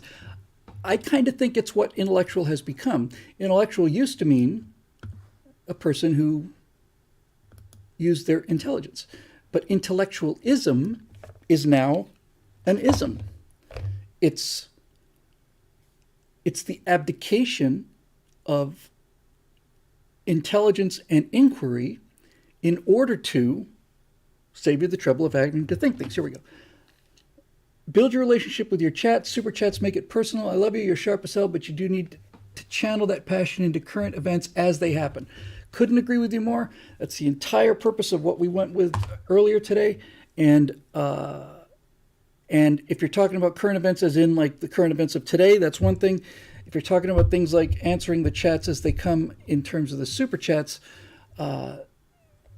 first of all,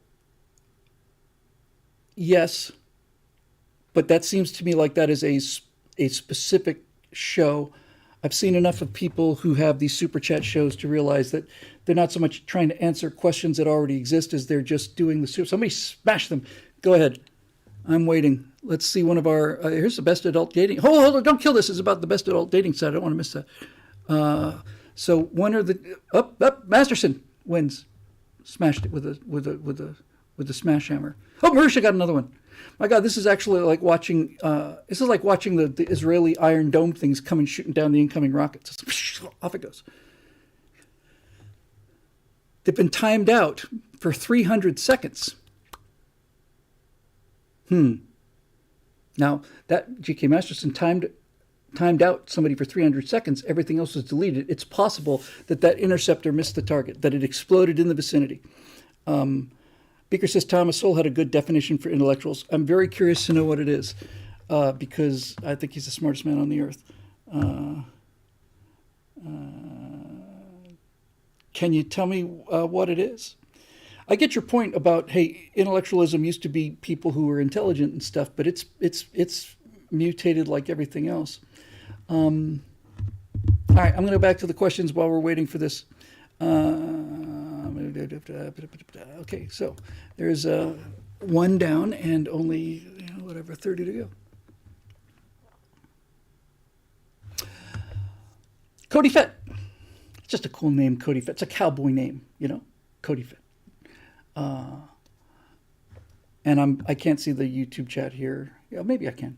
Okay, Cody Fett says, Bill, have you considered writing a script to act as a counterpoint to the arguments of Thomas DiLorenzo? Since you have a lot of video to record right now, you might want to hand this off to Zoe. In case you're wondering who this guy is, and I am, and why it's necessary to debunk him, he's a libertarian historian who has written several books naming Abraham Lincoln as the worst person in American history, single-handedly responsible for destroying America.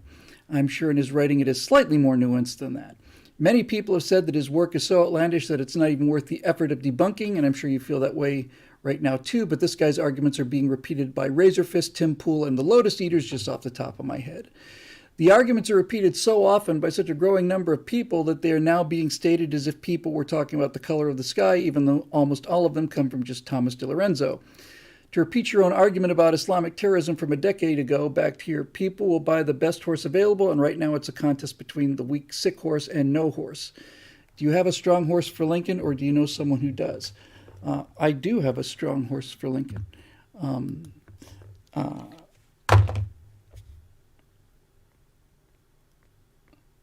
I have an exceedingly strong horse for Lincoln. I'm sad to see that the names that you mentioned there of people, Razorfist and Tim Pool and Lotus Eaters, getting on this this particular bandwagon, and I'm certainly as guilty of this as anybody else. I just have a very high level of self-criticism when it comes to this kind of thing.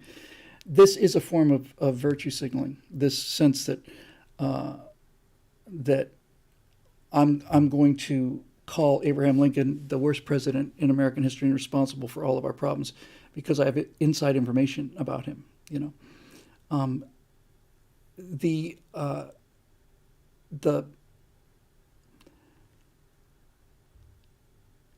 well, you know, to be perfectly honest with you, Cody, I can't. I completely agree that it's necessary. There's no question it's necessary. Completely agree. But I can't really answer your question right now because I don't have the specifics of what this lunatic said. If I had the specifics about that, then I would be able to do something about it. Now, Marusha says, Stefan Molyneux and I are on that wagon too. Bill, is this the wagon that Abraham Lincoln was the worst thing that happened to this country? Is that the wagon? I'm curious to know. My first response to this, again, without having seen the specific things, would be this: what is your alternative? What would your alternative be? You're just curious to know.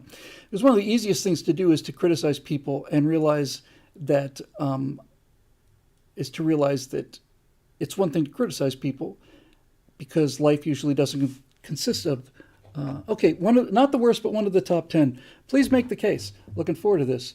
I'm looking forward to, you just give me the top 3 reasons why you think he's in the top 10 worst presidents of the United States. Because one of the things when you're dealing with a situation like Ukraine or whatever is that you say, oh, somebody did something terrible, made a terrible decision. And in many cases, that's really true. But the problem is that not that there was a good choice and a bad choice. The problem is that there's a bad choice and a worse choice, and you took the bad choice and you're being criticized for doing something that's got a lot of problems with it. Okay, but what's the alternative? So, okay, well, Marisha says Stefano had a video called The Truth About Abraham Lincoln that goes into detail and offers a solution as well. I don't have time to watch that video right now, so why don't you give me just a couple of points here? I will shorten the video titles. And by the way, when you see the thumbnails, that's my video title. Abraham Lincoln was in the pockets of the railroad tycoons. So let's just say for a minute that was true. How did that affect his behavior? Are you saying that he fought the Civil War so that he could increase railroad traffic?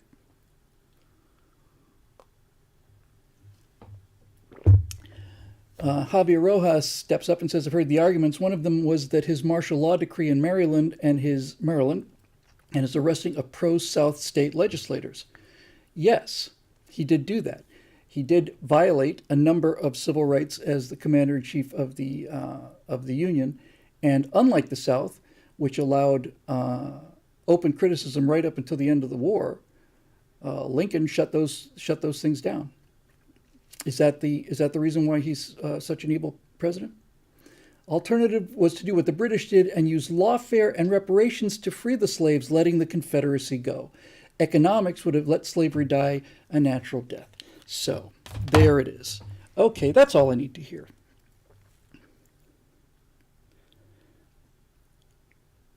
If you let slavery go, put aside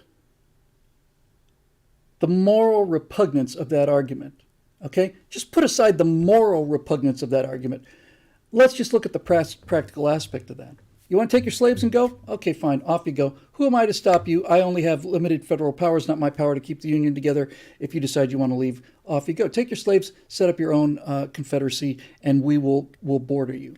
Now we have two nations in the United States, a slave nation and a free nation, that have a common border that runs 2,000 miles, or getting close to that by the time the rest of the states come in.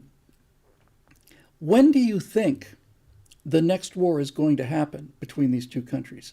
Do you think that it'll happen in 1915, when there are machine guns and aircraft and all the rest of it? When do you think that will happen? When do you think that the people in the North will stop caring about slaves in the South? And what is it about you, by the way, that is so comfortable with allowing a group of people to march off and continue to have slaves in the North American continent? What is it about you personally that is in favor of that? What is it about that? Now, she says we're presently talking about Texas seceding, so to clarify, the Union is an internal. Well, I'm talking about Texas seceding as an act of increasing human freedom. You're making the case that the Confederacy should have been allowed to secede in order to continue to own slaves. So I want to know, where does that come from? Because most people would be morally outraged about that. I am, and I don't consider Negroes to be property. This is the entire heart of the Civil War. This is the entire argument of the Civil War. This is why people can say things like that Lincoln is a bad president. It comes down to one thing. This is very simple, very simple. If slaves are property, Lincoln is a tyrant, the Civil War is unjustified, and he has overreached his powers, and the entire thing is one giant federal power overreach. If slaves are property, the North has no business going down there and telling people how to run their lives, and they should have simply let them go so they could deal with their property the way they wanted to. That's the argument that you have if you consider slaves to be property. If, on the other hand, slaves are people, are human beings, are actual creatures that are held in bondage, then you have a moral obligation to free those people. And this argument is exactly the same as the abortion argument. Is this a person or not? If it's not a person, then who are we to tell you what to do with it? I'm not going to say it's your body, because it's not your body. It doesn't have your DNA. If it's not a person, who are we to say? If it is a person, then you've got an entirely different argument. Now you have murder. If slaves are property, it is livestock management. If slaves are people, it's murder. And I'm against murder. It wasn't until the 14th Amendment, near the end of the war, that slavery was legally abolished. The Emancipation Proclamation didn't free a single slave in the North. The 14th Amendment was a result of the fact that the Union won the war. If the Union hadn't won the war, there wouldn't have been a 14th Amendment, and there wouldn't have been a 13th Amendment. It wouldn't have happened. If the Union hadn't, to say that an amendment that followed the victory of the North in the Civil War was what would have freed the slaves in any event, is to be so self-evidently circular that I don't even really know what to say about that. To say that the 14th Amendment would have solved this problem, 14th Amendment happened after the South had been defeated. Way after. Haiti and the U.S. were the only two countries that has had a war to end slavery. Every other nation that ended it found another way. Haiti and the United States were the only two countries that had entire economies based on this. If you look at Great Britain can declare that slavery is illegal because Great Britain's economy was not built on slaves. It was built on cotton, which was grown by slaves, which is why the British supported the Confederacy during the war. They damn near came in on the side of the Confederacy because they needed the cotton. And that's an argument to make against the British when they start raising their noses about the whole thing. Oh, we've been against slavery. Can't believe you guys even went on with that. Well, first of all, it's the British Empire that started this country, and it was British people that brought the slaves here, number one. Number two, you may be against slavery, but you're certainly not against the cotton that they're growing. That's your entire neighborhood. So again, this is exactly like the argument that's made for the 9/11 inside job thing or the moon landing thing. The flag is waving, therefore it has to be a fake, right? There's a glimmer underneath the bottom of this picture of this 767. It's carrying a targeting package. Right? You've got one thing that your entire case is built on, and you utterly negate every other thing that is possibly there on the table because you want to believe this, because it sounds kind of trendy and cool.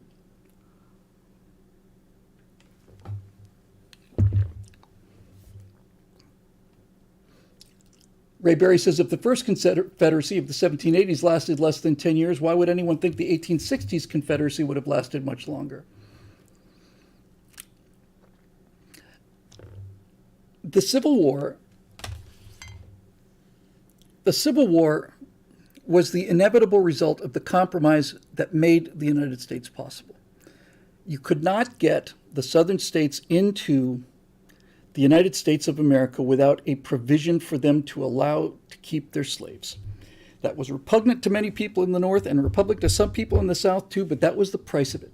So the Confederacy lasted from 1776 or 1787, whatever you want to prove or take it to, and they were strong enough so that in 1861 they decided they're going to go off and go to war with America over it.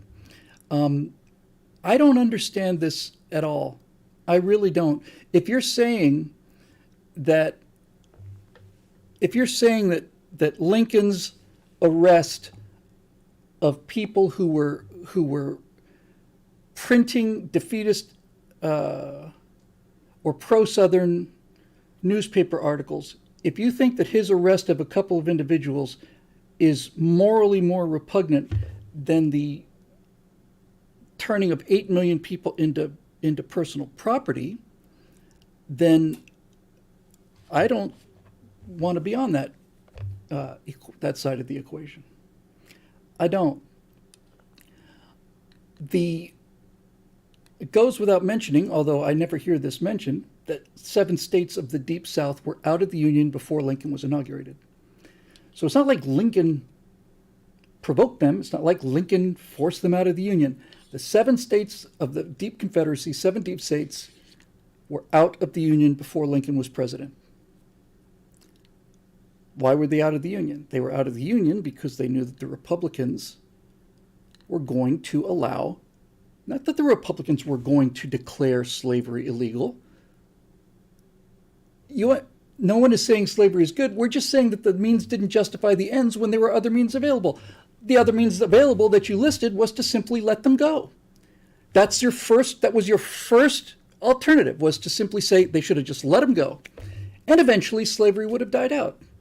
Maybe, maybe not. But even if the answer is yes, how long? And not even how long. I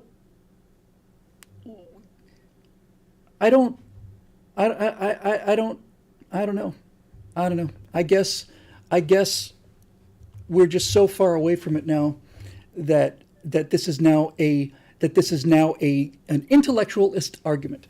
Well, we could have done this, we could have done that. Well, we could have done this, we could have done that. Let's just be clear about the historical truths, okay? So just so we're really clear about this.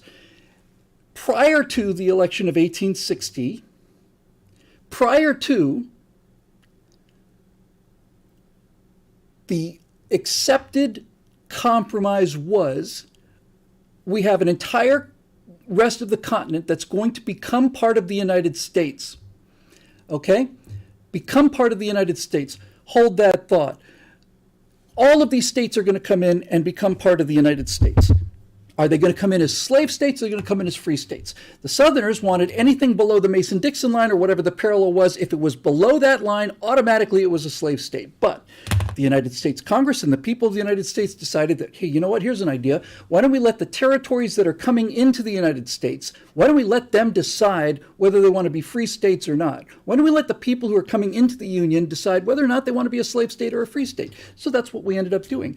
And to the despair of the Southerners, it turned out that these territories that kept coming in wanted to become free states. And so they realized that sooner or later, as the rest of the continent becomes individual states in the nation, they're going to be outvoted and they are going to legally lose the right to keep their slaves So they took their football and they went home because they knew that that was eventually what was going to happen. Lincoln didn't kick them out. Lincoln didn't say, get out of here. Lincoln didn't say, I'm coming down to take your slaves. He didn't do any of that, right? He didn't do any of that. He was a reflection of the changing mood of the country, and he was a reflection of the Republican Party's anti-slavery platform, but he didn't do anything. He didn't make any threats. He didn't do jack. He couldn't. He wasn't even president yet. He wasn't even president. He was just on his way. So the South leaves because the South couldn't handle the fact that they were going to legally lose their slaves. Now, she says you should have paid for them, should have bought them, should have just basically bought them from them. Let's think this through, why don't we? Okay, let's just sit there and think this through. Put aside the fact that you're asking for half the country to pay for the other half of the country to reward them for keeping slaves. Put that aside, even though you shouldn't put that aside. Let's just say that this was the argument. Pay for the slaves and be done with it. We don't have to have a war. Okay. So we're going to make the abolitionists in the North pay out of their taxes the money to the people who are owning slaves in the South. We're going to give up our tax money, and you're going to give it to them to enrich them so that they will free their slaves. Now, what makes you think that there is a possible price that the Southerners could put on giving up their slaves? What? Because you're not asking them to give up an asset, you're asking them to give up an economy.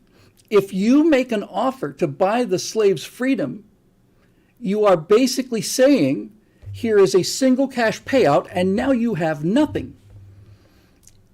There is no conceivable way that the South would have accepted that. Do I take a moral issue in the way Britain ended slavery, since that's exactly what they did, only they just recently finished paying off that debt?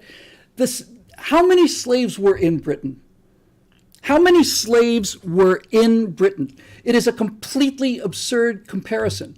This is like me saying, I'm going to give up fish for the rest of my life. That's a sacrifice I'm going to... Well, I don't like fish. I don't eat fish. I find this fish disgusting. It is no sacrifice for Britain to give up slaves or to pay for the 10 slaves that may have been existing in that country. The entire economy of Britain, by the way, was predicated on the slavery in the South. So it's entirely hypocritical for the British to say, well, we gave up slavery, and how dare you keep yours? Your entire economy is based on textiles. Your textiles come from cotton. Your cotton comes from slave states in the South. When Lincoln issued the Emancipation Proclamation, it was to keep the British from coming in on the side of the Confederacy, specifically for that reason. And that's why he issued the Emancipation Proclamation, which, true, did not affect anybody in the South because he had no control over those people in the South. But what he did say was, over the states that I currently have political control over, those people are henceforth and forever free. So for those of you in Britain who think that this whole thing is just a disagreement and you can just pick whichever side you want to, no. The British public was against slavery. Lincoln freed the slaves that he had control over, and that was done to make sure that the British people put enough pressure on their governments so they didn't come in on the side of the Confederacy. The British didn't come in on the side of the slavery because they needed the cotton. So, there you go. There you go. That's a wonderful point. German Conquistador 08. You don't need your own slavery when you have others. Precisely. Precisely right. Well, the British gave up their slavery and they paid for it. They just did the right thing. They didn't go to war over it. They simply paid off the slave owners. How many slaves were working fields in Britain when this happened?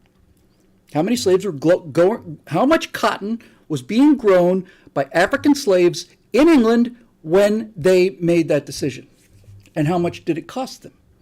And did the people who had black slaves growing cotton in soggy old England, did those people then have to find an entirely new way of making a living? Or was this the kind of thing like a boutique kind of a slavery where there's some guy or some else has a couple of slaves because he's the Duke of whatever or whoever, right? So this is the actual facts of what happened, right? That is why the Emancipation was Proclamation was issued, and to say that he didn't free any slaves in the South is because Lincoln understood that it is pointless for me to do something like saying, I declare them all free when I have no power to do this until I win the war. Until I win the war. I lost Twitch. How did I lose Twitch? Well, looks like I've still got Twitch.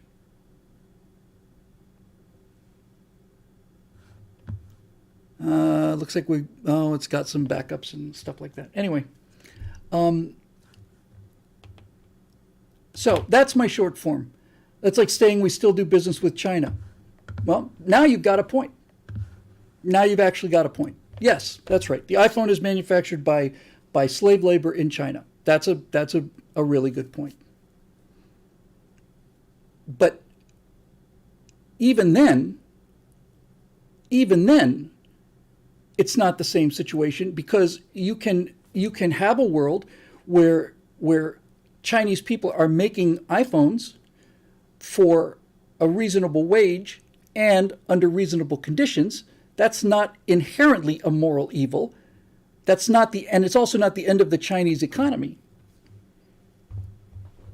And by the way, the fundamental difference between Chinese iPhones and Southern slavery is that no matter how awful those conditions may be, nobody is forcing people to work in the Chinese iPhone factories. As a matter of fact, there's a long line outside of that building for people who are voluntarily going into work for these substandard wages under these miserable conditions.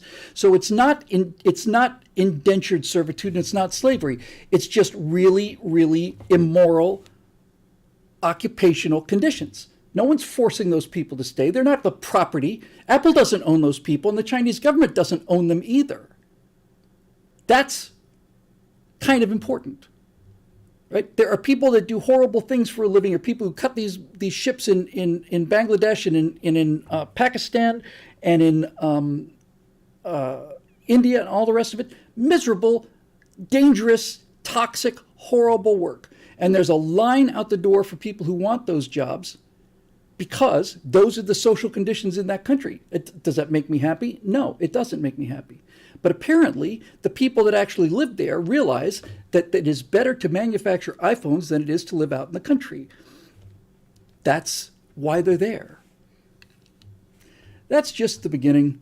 We can go on about Abe for quite a long time, but I'm going to move on. Hopefully that was at least a start for you, Cody.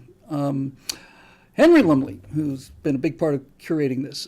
Bill, have you read any of the books by Michael Schellenberger, who wrote Apocalypse Now and San Francisco? Oh, sorry, Apocalypse Never. So I was pretty sure that was Joseph Conrad. Heart of Darkness basically was the basis for that. I highly recommend Apocalypse Never. It's incredibly thorough takedown of the environmental grift movement. Do you know what former Governor Brown, Governor Newsom, Al Gore, and Prime Minister Trudeau all have in common? Their families and they personally all made their fortunes from fossil fuels, and most of their environmentalism is directly tied to benefiting their own personal fortunes at the expense of industrial civilization. Also, the leading funder of anti-nuclear activists has been the oil companies in order to keep our power grid running on oil. What have we lost technologically by refusing nuclear power? My God, man. My God. What have we lost technologically by refusing nuclear power? Here's my first response. One of the things that I would have the power to do if I can get this animation thing off the ground is, rather than lecturing to people who will never hear it anyway, I can do something like this. I have a homesteader story where there are people out on the frontier, and the lead character is a guy, who is a hydrologist. He was working as a high-pressure guy in an oil refinery, and he thinks he can make money on the frontier by drilling wells for people and providing them with water. That's his economic model for moving out to the frontier, right? And this has been in my head for quite a long time. So he gets a call from somebody who's interested in perhaps setting up his own well rather than having to buy water, which has to be shipped in every few months or whatever. They're recycling an awful lot of it, but you can't recycle water forever, right? So he goes out there and talks to this guy, and the guy's, well, so what do you want to do? I want to have a well, I want to do this and so on. How much power have you got? I've got the solar panels here, and I've got those 2 windmills you can see up on the hill. And my guy says, look, man, you got to let's just stop dicking around. Okay, we won't be able to do anything unless you're serious about this, right? You need 10 megawatts constant power, and I can supply that reactor along with the other services I had, but you just can't dick around with this kind of thing, right? You can't get there from here. And that's all I want to say. I want to say, stop dicking around. Let me know when you're serious about energy, right? And I can do that. And I can show it. I can show it. I don't have to tell people. I don't have to talk about anything else. I can just have a guy saying, you want water in your house? Stop dicking around. Let me know when you're serious. When you're serious, I can help you. This is nuclear power, right? When you're serious, we can help you. We did a right angle on this not too long ago. Newsom has decided to keep Diablo Canyon open a little bit longer because California doesn't have an electrical grid. I did an awful lot of research for a firewall that just never got done because I was just looking at the numbers and the amount of research and the things, and I just said, screw it. No one's going to watch it anyway. We've already covered that. We'll get back to that some other time. But in any event, if you look at the history of California and its power plants, California comes down to, hang on to that German conquistador, the history of California power plants is we're going to close San Onofre nuclear power plant, which generates 1,600 megawatts of power, but we're going to open a solar farm over here, which generates 40 megawatts of power. See how it all balances? See how it all balances? I'm glad we got a serious question about nuclear power. I'm going to do my nuclear power rant because that's what this show is all about. There have been 3 significant nuclear accidents in the history of nuclear power since we've had nuclear power, and nuclear power has been shut down. We had the 3 Mile Island incident, which basically released some radioactive gas into the atmosphere, and to the best of everyone's ability did not affect anyone's health. It doesn't seem to be any increase in cancer rates or anything from that area. So that was simply just this extraordinarily archaic system doing its job. We have a containment structure, and the containment structure basically held. Okay, so even if there was some environmental damage, you have to ask yourself what other environmental damage was prevented by not having to drill the oil or move the oil or all the rest of this stuff or the coal or whatever. So before we even start talking about nuclear power, let's start by saying that nothing is free, nothing is perfect. Everything is a trade-off, a risk-benefit trade-off. If you want to talk about problems with nuclear power, you don't get to talk about the problems with nuclear power without talking about the problems of oil and coal and solar and all the rest, because it is, in the terms that I learned in debate, when it taught me how to think, is it is not a unique disadvantage. There's not a disadvantage that applies to nuclear, doesn't apply to other things. So, 3 Mile Island. Second one, Chernobyl. I'll come back to them. Third one, Fukushima. I'll come back to that in a minute. No, let me stay with Fukushima. Fukushima was designed to withstand a 9.0 earthquake. Los Angeles is designed to survive an 8.0 earthquake. It's my understanding. 8.0, 8.2, 8.5. 9 is crazy big. This is a once in a millennium earthquake. So that number came up. It turned out it was a 9.1. Now, as it turned out, that Fukushima problem occurred because it didn't just get the earthquake. The reactor and the containment rode the earthquake out. 9.1 earthquake, peanuts. Piss off. No damage to the containment, nothing. What got Fukushima in trouble was when the electrical power went out as a result of the earthquake, the backup power to cool that reactor was generated by diesel generators that they had waiting outside. But the problem is that the earthquake produced a tsunami, and the tsunami took out the backup power. The backup power went, and that meant the cooling lost, And that's why you had the problem in Fukushima. And the real reason that there was an issue in Fukushima was because they did not want to lose the reactor. They didn't want to lose the capital investment in the reactor, so they didn't flood the reactor. And the next thing you know, you've got a runaway heat situation and so on. With that said, and it's been a while, was it 2011, I want to say, something like that. With that said, people who I know who knew what they were doing basically said that, look, if you took a look at the people who lived closest to the Fukushima reactor, and for their personal safety, you decided to fly them from Fukushima, Japan to Wichita, Kansas, they're going to take a higher radiation dose on the plane ride from there to here than they would if they stayed there. Okay, which leaves us essentially with Chernobyl. All right, so Chernobyl is the nightmare situation, and Chernobyl could have been much, much, much, much worse than it was, and it was catastrophic. So basically, we've shut down nuclear power around the world because of Chernobyl. So if you have not seen the HBO Chernobyl series, it is simply the best television I have ever seen. It is the best television I've ever seen. All right, but let's talk about Chernobyl. First of all, and most importantly, Chernobyl does not have containment structures. You know those concrete domes? You didn't see them in Chernobyl. You know why? It's because they didn't exist at Chernobyl. There was no containment around the reactor in Chernobyl, and the reason is because it cost too much money. It cost too much money. Now,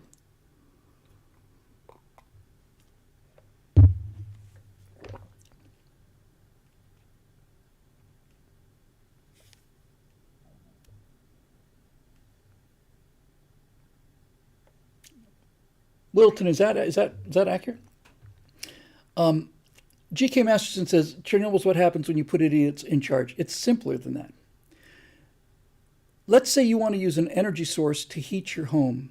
And let's say that we're not talking about keeping your house at a nice toasty, 80 degrees or whatever the case may be. Let's say that, like many people in the world, if you don't find some way to heat your house, you're going to die. You're going to freeze to death. So you got to find a way to heat your house. Well, one way that you could do that is by using a fire. So if you use a fire inside your house, you can keep the house warm. So here's what the communists did in Chernobyl. They heated a house using fire, but they didn't build a fireplace. Right? They didn't build a fireplace. In other words, a fireplace is a containment structure for fire. And the thing that's noticeable about the fireplace is it's fireproof, which is rather an important aspect of something that you're going to use to contain fire. If you're going to try and contain fire, it's very nice that it's fireproof, and that's why it's made out of bricks. But the Soviets did not do that. The Soviets didn't go to the trouble of building a fireplace in the middle of the house that they're trying to heat because the fireplace was too expensive. What they did was they decided to build a fire in the middle of the room and cut a hole in the ceiling, and that's how they decided to heat that stuff. So imagine the shock that followed when it turned out that the building burned down. The building burned down because the fire was lit in the middle of the room, surrounded by combustible materials, and not only was there no fireplace, there was no fire extinguisher either. And because of this, nuclear power is shut down all around the world. Okay, all right. Well, I've looked at the science regarding carbon emissions and all the rest of it. I know that carbon used to be 3,000 parts per million 80 million years ago in this country. They're screaming if it gets to 450, we're doomed. It used to be 3,000, so that's all I know about carbon emissions. But nevertheless, it was done because politically people didn't want it. And there is a quote from somebody in the environmental industry, and it's quite an old quote now, it's at least 20 years old, but one of them said, a cheap, safe, reliable, renewable source of energy would be the worst thing that could happen to the planet. Did you hear that?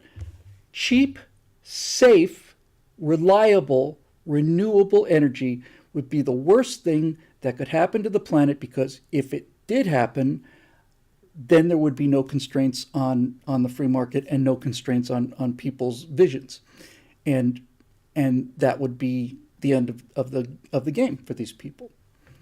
Everybody has an occupation, you know. If you're lucky, like I am, well, not luck had much to do with it. If you work hard over time, you can maybe find a way to get paid to do things that you like to do. And that's certainly the case of people who became environmentalists. And the reason they called them watermelons is, look, in 1990, half of the world was under an ideology that said that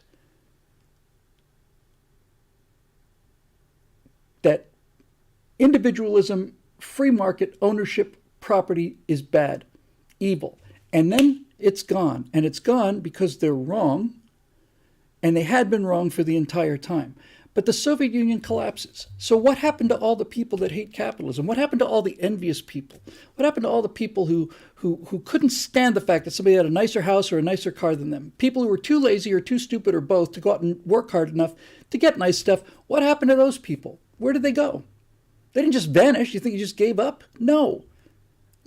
They kept going after what they kept going after, which is the destruction of private property, the destruction of freedom to do what you want to, the destruction of any ability for an individual to live his life the way he wants to.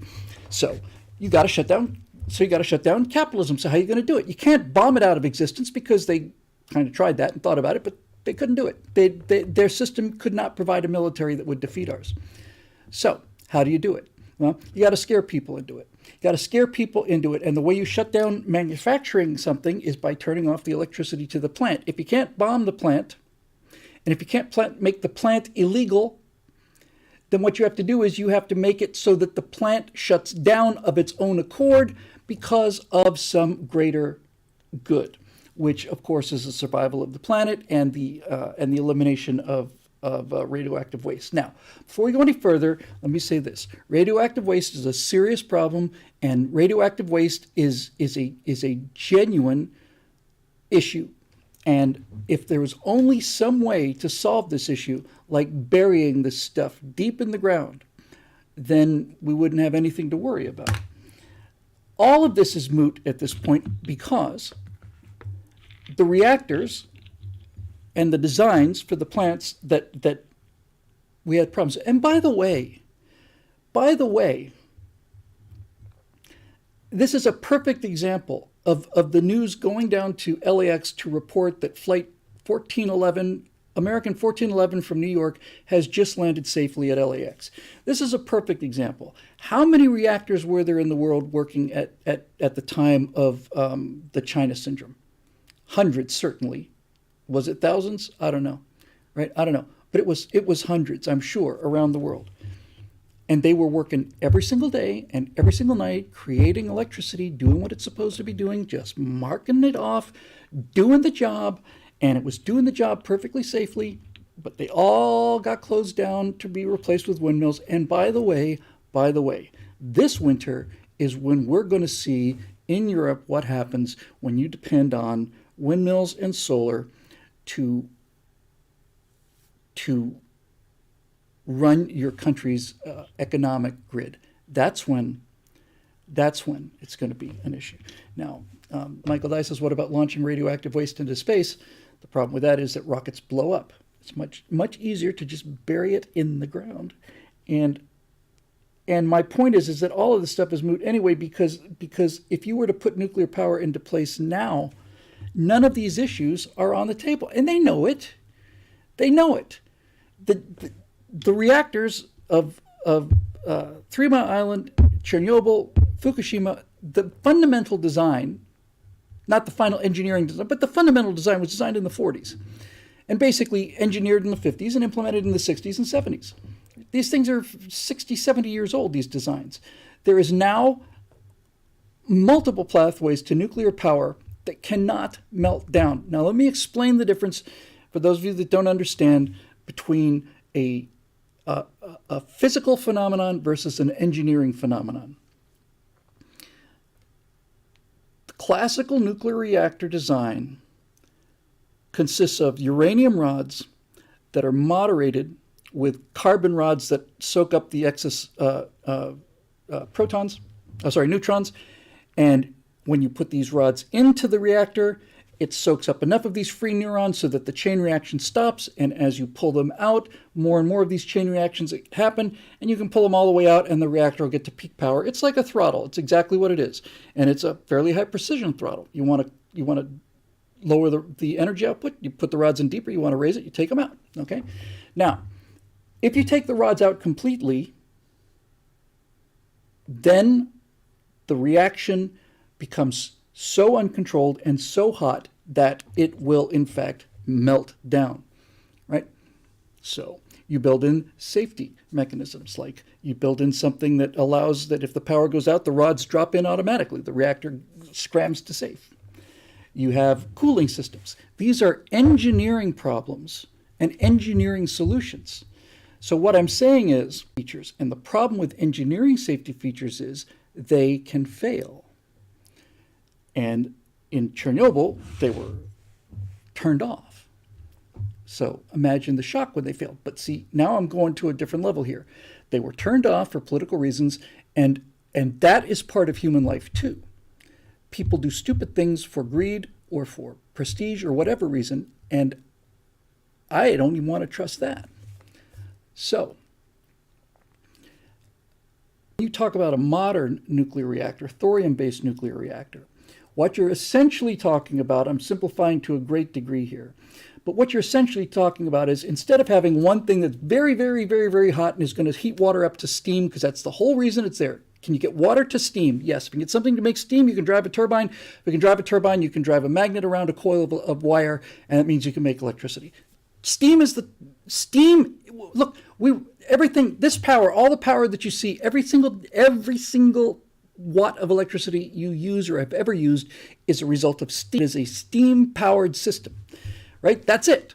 You use coal to heat up water to turn it to steam, or you use oil, or you use nuclear, or whatever, you use solar, you use anything. It's designed to generate steam. So, in the traditional nuclear reactor, you have all of uranium in one place in order to control it, and this is exceedingly hot, and you move water around it, heats the water up, turns it to steam, drives a turbine, condenses. That's what those weird towers are for, condensing towers.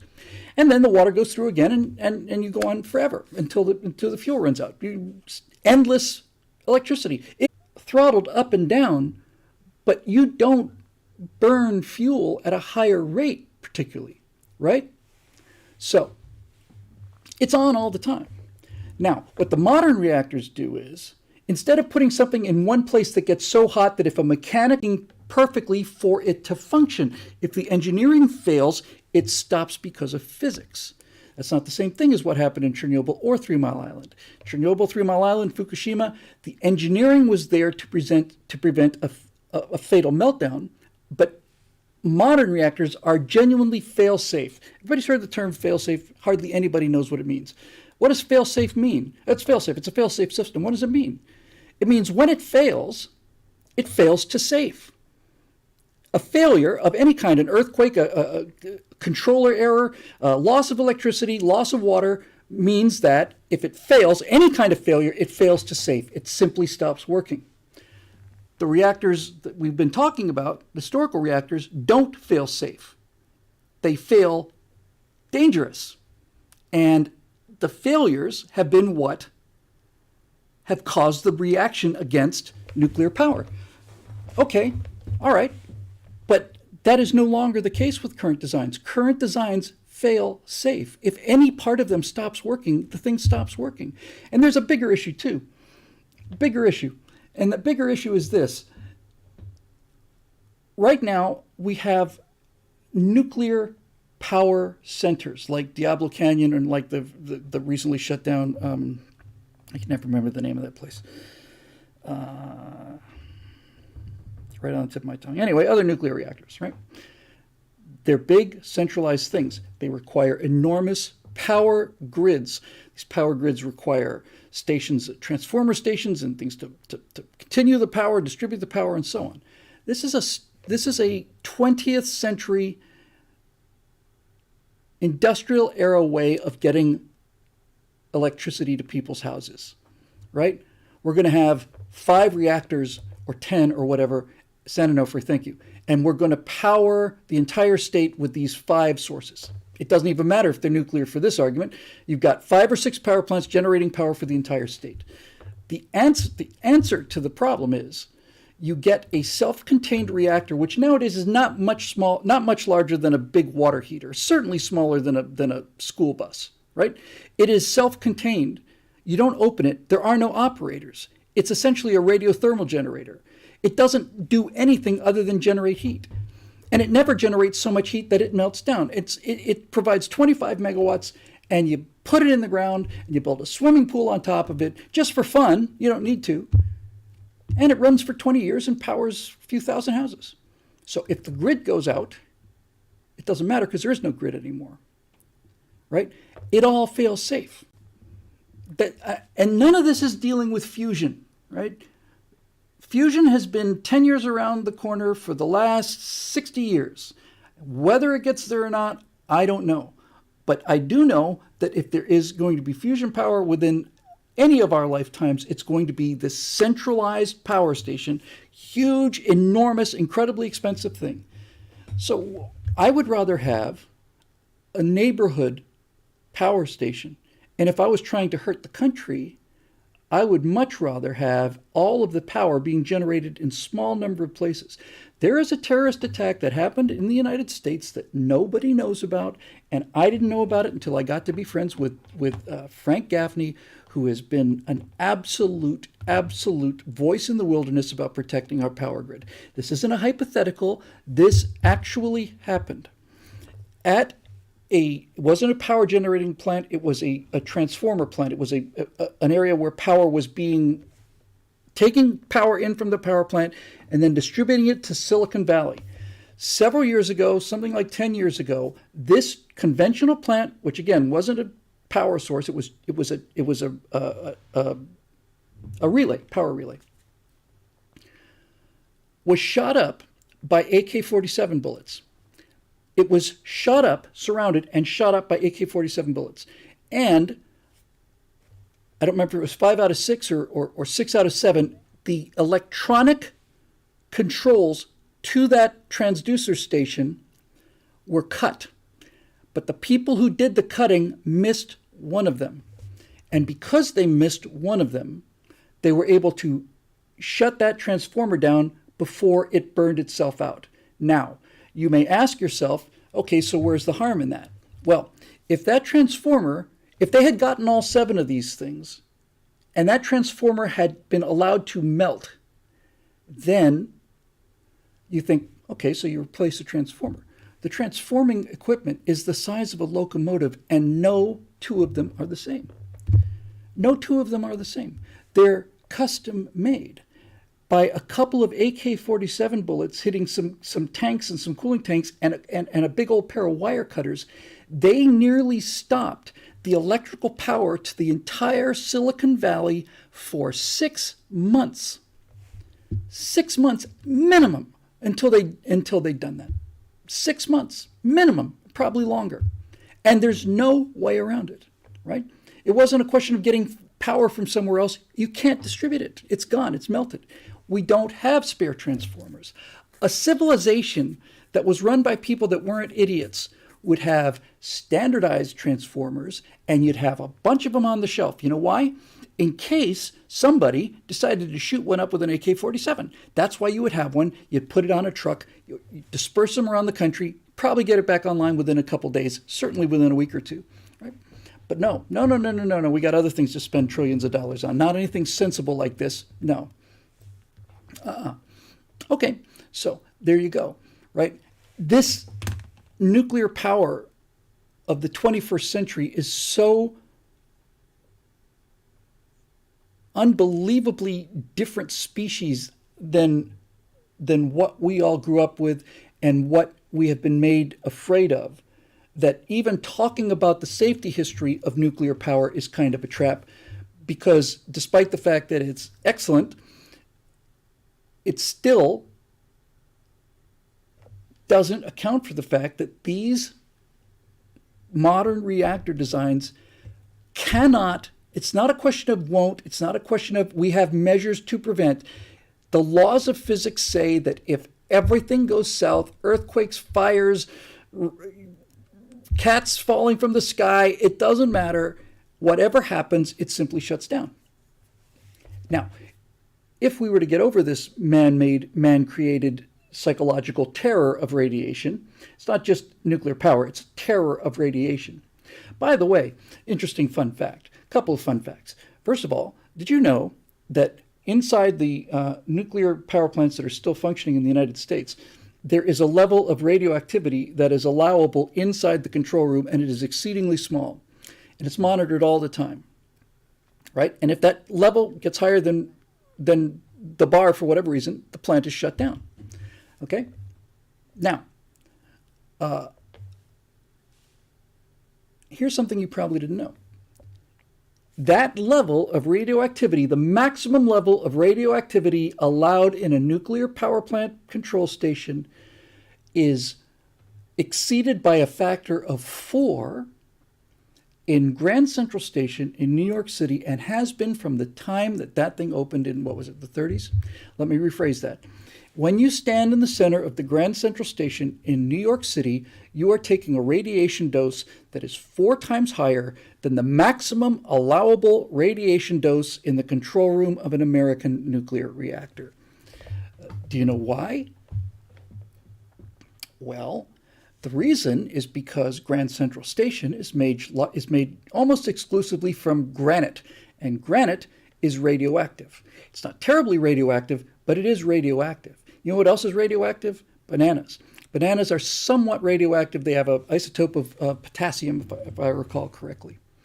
Okay, so if people were to be made aware of the fact that the reactor level of radiation is a quarter of what is going on in Grand Central Station, and then they realize, wait a minute, I've been going to Grand Central Station every day for the last 50 years on my way to work, we wouldn't be having these problems with nuclear reactors. So let's say that we had that kind of education, right? Let's just say we actually didn't follow the science. Let's say we actually did some science, right? Say we did some science and we found out, oh, so you can take that level of radiation? Yes, of course you can. Of course you can. The human body is designed to repair itself from radiation.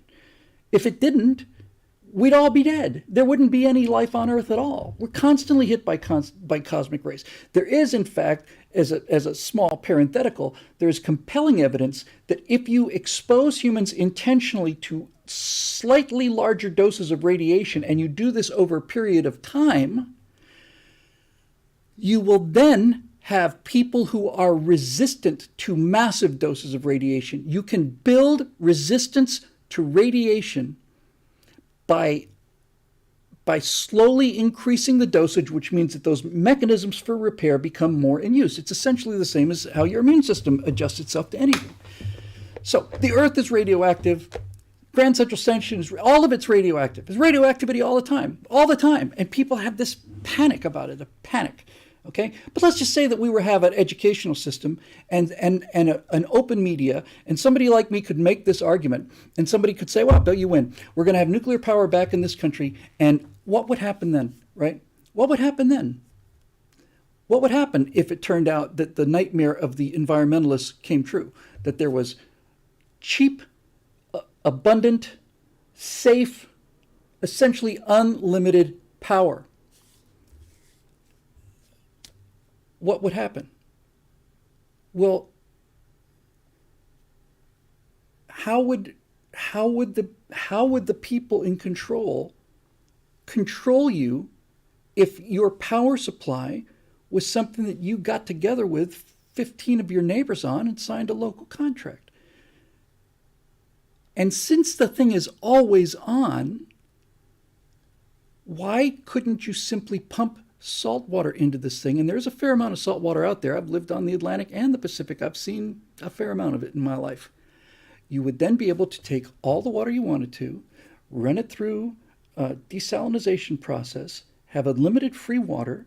You might have a byproduct of oxygen if you decided to, but that's not necessary exactly. You'd have unlimited power and unlimited water. What would happen to the world's food supply if every place had unlimited water and unlimited power?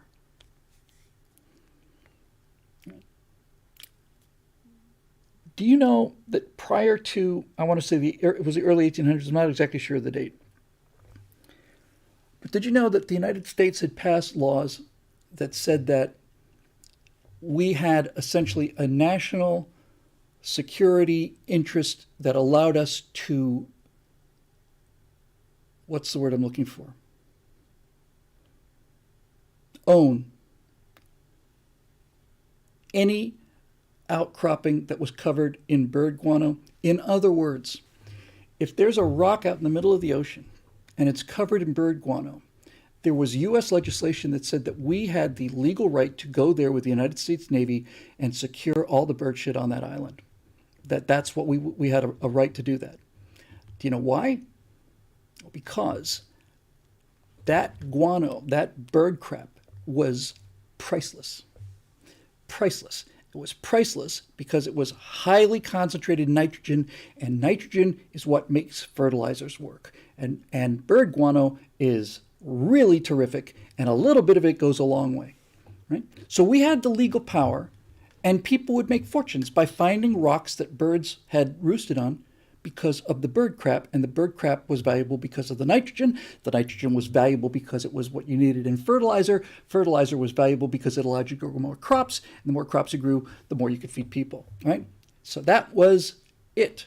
And then all of a sudden, after much work, not all of a sudden, after much work, virtually positive it was German scientists who did this, almost 100% certain, a team of scientists figured out a way, a chemical way, to fix nitrogen from the air, to take the nitrogen that's, 78% of the atmosphere, nitrogen, something like that. They found a way to take the nitrogen. You and I are breathing more nitrogen now than we are oxygen. We talk about breathing in oxygen, exhaling carbon dioxide. That's a trivial amount of the total amount of air that we breathe all the time. Virtually everything you're hearing from this mouth to that microphone is being powered by waves that are moving through a sea of nitrogen. We live in a sea of nitrogen. It's neutral. It doesn't help us, but plants need nitrogen in order to grow. So when they found a way to pull nitrogen out of the air, you no longer had to find mountains of bird crap in order to find a way to make fertilizer. It just took energy.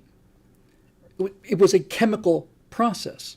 So if you have unlimited power and unlimited water, you have the ability to, unlimited seawater, you have the ability, using the unlimited power, to desalinate the seawater, and you also have the electrical power needed to fix the nitrogen from the air into fertilizer.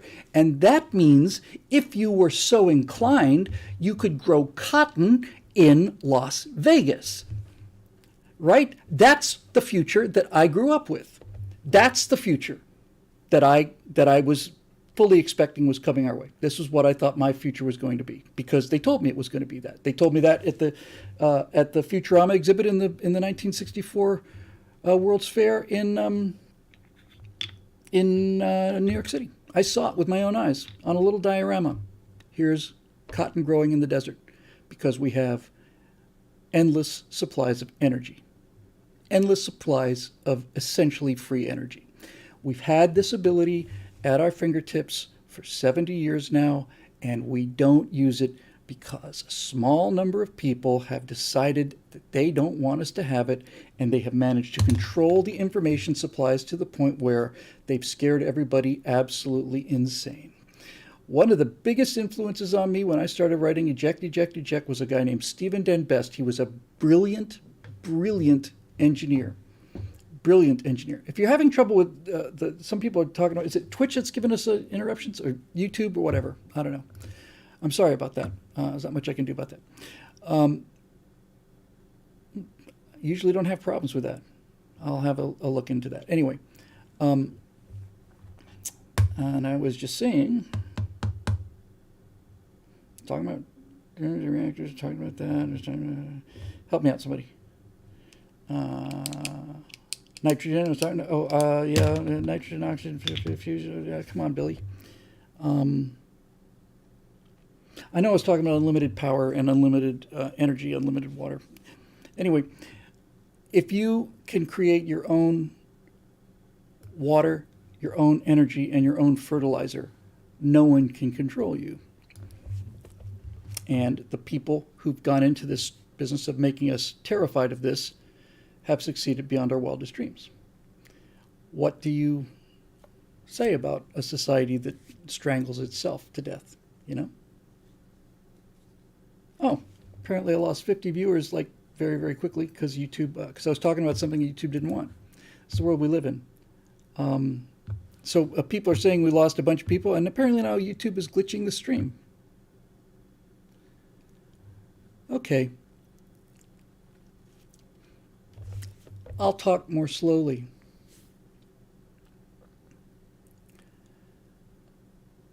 Apparently, this is actually happening.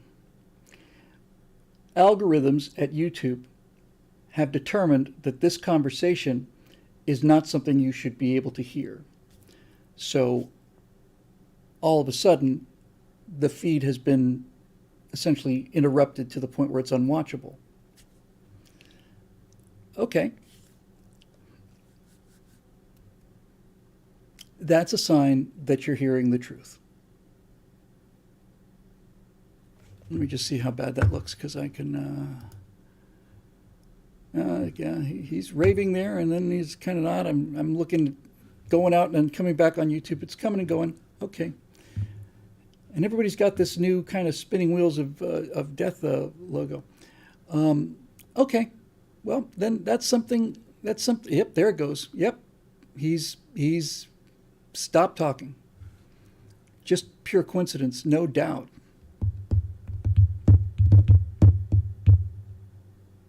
Oh, he says Twitch is barfing as well. That tends to mitigate. How can it be my network connection? Let me see what my network connection is doing right now since somebody mentioned that. I'm just curious. Look, if I have to put I think the show goes out in 720, right? I'll put the show out, and who cares if the show goes out in 640 by 480? Let's just see. Let's just see what we're supposedly getting here right now at this place, because we have a pretty high-powered internet here for dial-up. Go. Spectrum. Download. That's stable about 340 megabytes per second down. Brady D says if you rewind about 30 or 40 seconds, then it stops lagging. I guess that creates a buffer. Let's see what it is up. That's the one we care about. It's definitely lower than usual. In fact, I thought I was guaranteed of... it's looking like 13, 14 megabytes per second up. I thought I was guaranteed much more than that. So it is low.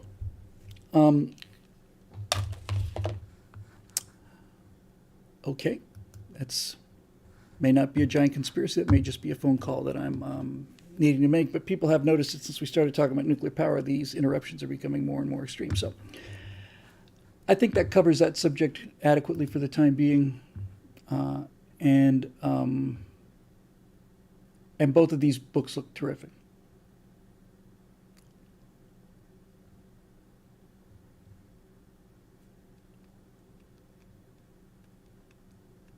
Okay, from Marusha. The topic is controlled opposition. Bill, while you might have disagreements with Scott, Steve, and Zoe about particular details of a topic, for the most part, you're all on the same side and agree on the big picture, iron sharpening iron, as Zoe puts it. I get that that's largely the point of the show, but it does come with important limits and trade-offs. I know you used to debates in your speaking tours. Do you think there might be any value in having longer-form discussions on your channel with people of good faith who bat for the other side? Yes. To dig deeper into topics like abortion, climate change, self-driving cars, pop culture, or what have you. to test that iron in real combat against opponents who can hit back. As much as I enjoy these Q&A streams, there isn't often much room to elaborate or clarify if a point has been misunderstood, or to really dig deep into both sides of an issue. And even here, when we disagree, it's still mostly just sparring among friends. On a related note, I think I mentioned this once before, the Discord server has a feature called staging that can let you take live voice and video calls from an audience members in a controlled way. If you want, GK Masterson and I could help you set it up in about 20 minutes on a weekend, even accounting for build time. It's super easy. If you prefer, such hangouts could be limited to paying members as an incentive to join, much like what Brett Weinstein does for his channel. This in turn would allow the community to help you out in a number of ways, both in terms of funding, feedback, and general problem solving by leveraging decentralized intelligence. Let us know if there's something you'd be interested in, and we'll schedule a time for it. Much love as always. Thank you. Yes. Yes. This is right in line with what I spent the first hour and a half talking about the fact that things have changed, and you either change with them or you don't. I don't know what can be done about the algorithm. I know that the algorithm is working against ideas that the people who own these things don't want you to hear. And there's your evidence, apparently. But even if that's not the case, to whatever degree the algorithm is working against me, I'm not helping anything by using formats that don't get any benefit from the algorithm. So what I'm saying is, if I'm more effective algorithm-wise, I can still be tuned down, but apparently the reach would be better than not doing so. So, yeah, I guess the talk about, and so, you know, yeah, I guess. I think maybe the way to do it might be to have it formed enough as a written question, you know, and I could take it a lot more slowly and more carefully, not steamroller my way over it, the way it tends to happen when I just get this thing without having a chance to look it over in advance. Okay, here we go. But yes, I definitely would like to do that. Judy Sheiks. Allow me to pull the old broad card here and rant for a few moments about the abomination that is voting month or more, as opposed to voting only on election day. When I was growing up, election day was almost a hallowed day. Polls were open from 7 a.m. to 7 p.m., giving citizens ample time to cast their votes either before work, after work, or on their lunch hour. So much of that right now, Judy, just sounds so quaint to me. Voting day, citizens, ample time, work, before work, or on your lunch break. Yes, that's the world I grew up in. We have to allow a long lunch so that a citizen who is working has time to go to the nearest precinct to cast their vote and then come back to work. That's the world that I grew up in, and the world that you grew up in, and the world that all of us who are valuing sanity, if not grew up in, then at least appreciate and understand. And all of these things, including the working part, are being assaulted on a constant basis. Businesses gave their employees time to work, hence the emergence of the I voted stickers to prove that you were absent from work for good reason. You know, I never realized that. That also makes such perfectly good common sense. I'd always thought the I voted stickers were essentially just virtue signaling, but you're right. It's essentially a note from your parents for being gone for lunch at 2.5 hours, that one day out of every 2 years.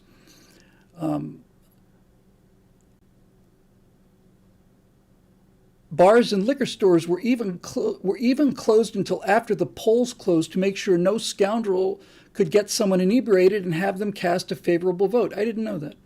Most importantly, voting was a big deal. All of my siblings and I were excited to be able to cast our first votes. It was a rite of passage for us. I'm with you on that one, too. I remember the first time I voted for president, I gave this to the guy and I said, don't lose this one. You know, that was 1984. Was it? Yes. No. Yes. 84. I vividly remember my late parents getting dressed up, going hand in hand to the polling place, then canceling out each other's vote. But they went every election, and they instilled in us the reverence for what a privilege and honor voting truly is. Moving to a month-long or more spectacle of mail-in ballots is not only rife for cheating, but it also cheapens what should be one of the most important duties of the citizenry.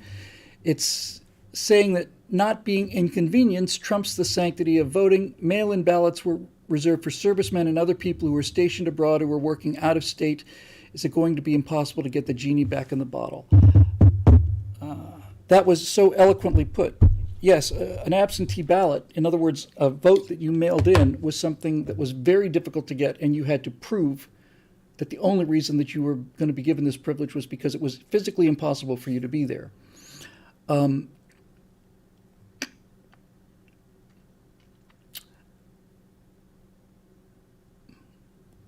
This is a really great example. In fact, this may be, honestly, Judy, this may be the best example I ever heard of how political decay follows moral decay. That we talk about political solutions to problems when the solutions are not political. The solutions are moral solutions. And trying to fix a moral problem with politics is not going to work. You very eloquently described the world that I also grew up in, where voting was revered because it was perceived to be precious and valuable. And all of the laxities that have come about since then, voting month and, the 2,000 Mules thing and all the rest of it, all of that has come about as a result of lax enforcement of election laws, but those lax enforcement of election laws only happened because the population voted in people or allowed people like that to change those laws. And so it's not a question of the law, it's a question of the morality of it. If we were to teach people that voting is a sacred right and that all of the moral accompaniment that went with it,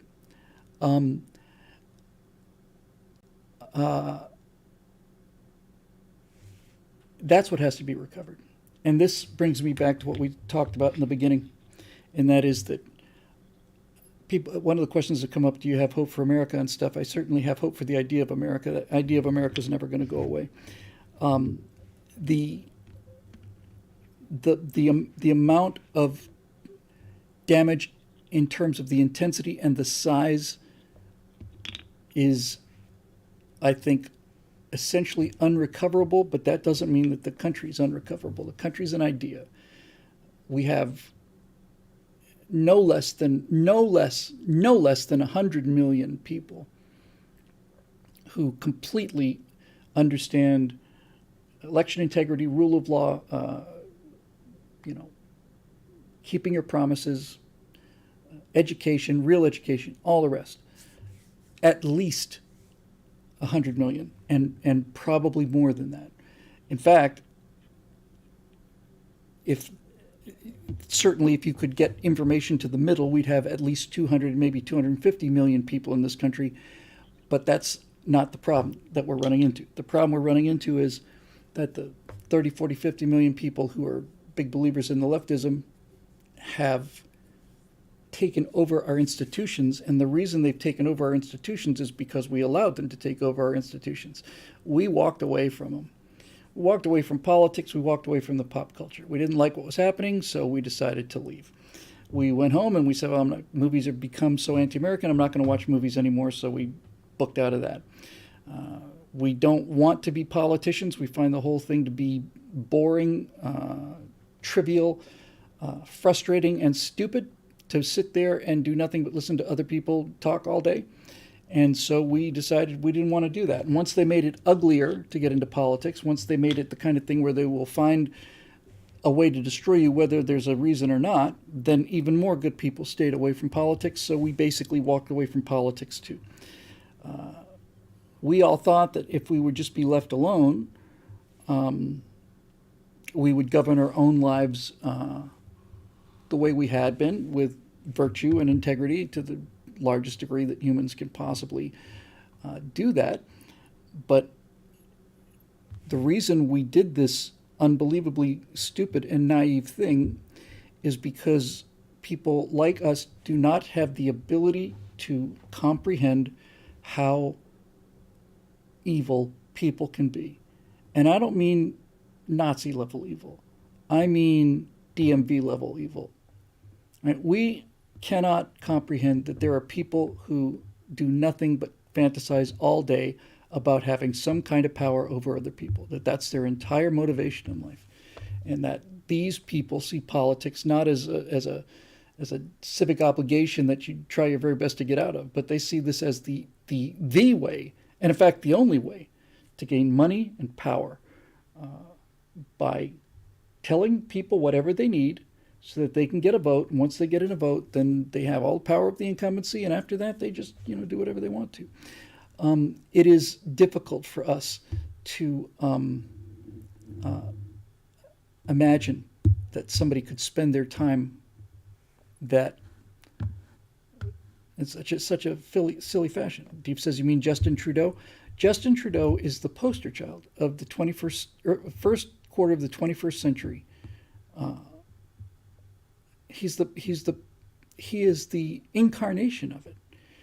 He's everything. He's young and handsome and good looking and well spoken. He's very stupid. He hates the fact that he doesn't know as much as he thinks he knows. So he follows the science and says what other people assume smart people would say. When he first was elected, he made liberals swoon by talking about quantum computing.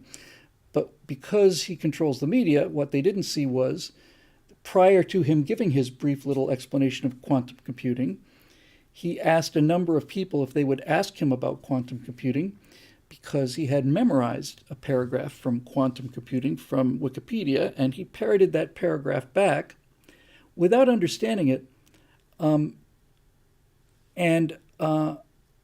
so people thought, wow, he's so smart. He really knows what he's doing. You could tell that he's fundamentally a coward, because when the truckers came to have a talk with him, they didn't come to, they weren't saying string him up. They weren't saying we're going to come in, they said, we disapprove of how you're doing this. We want to talk to you. Any politician worth a damn, including Richard Nixon, by the way, who did this during the Vietnam War protests, walked out in the middle of the crowd and just said, okay, let's talk. What's the problem here? Any politician who was a real politician, who actually believed what they say they believe, are here to serve the people, would have just come out and simply, talk to them. So he ran, and then he put the police on him, and then he put social media on him, and then he put this power of the state onto other institutions that made sure that they didn't get any money from outside, they didn't get their own money, threatened them with taking their children away. All of the tools of the state he used in order to repress this nonviolent, reasonable, patriotic, spontaneous reaction to his totalitarian politics. Now, what do we do about that?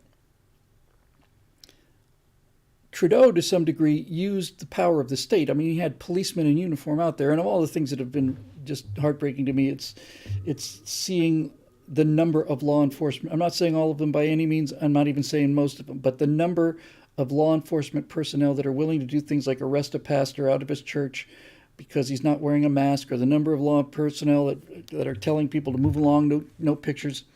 There's an awful lot of fascist wannabes in the West, and they all come from the left, because fascism is a left-wing philosophy. For those of you who may have had a half a year of college education, I understand that you maintain that fascism is the opposite of communism or socialism, but it's not. Fascism is collectivism. Mussolini was a socialist leader before he became the guy who invented fascism. Fascism is about the fascisti. It's a bundle of sticks. Been down this road before. It's all about collectivism. And collectivist thinking cares not about the individuals. If you have to murder a few 100 million people to get your way, bring paradise on earth, then that's what you get. So, yes, do we get the voting back? I don't know. I don't know. I know that voting works in certain states. I would trust the results of an election in Florida. I don't trust the results of an election in California at all. And this is a good point for me to just chuck in that that the one thing that we are this business of sending refugees from the border to sanctuary cities is the most brilliant thing I've seen since I've been paying attention to politics 20 years now. It's the most brilliant political move I've ever seen on the part of Abbott and DeSantis. And I've spoken to governors about this and to state Republican parties about this. There is still a tremendous amount of political power in the governors. I understand how the 17th Amendment was designed to eliminate state power, concentrated on the federal level, turn the whole thing into a popularity contest. The Senate was supposed to be the House of the states, not a second House of people. It wasn't supposed to be the House of Lords. It was supposed to be state power is represented here. The people are represented in the House, the states are represented in the Senate, and if the House and the states both agree, then it goes to the president. If it's signed, it's law. But now there's no one protecting the rights of the states, so that's how they did it. They appealed to democracy. And Biden said, our democracy, how many times? 60 times in his little fascist diatribe the other night there? Our democracy, our democracy, our democracy. It's not a democracy, it's a republic. Yeah. And the reason is, in a republic, you can't vote yourself out of your own freedom. That's the difference. That's why they want a democracy. And that's why they call themselves Democrats. Anyway,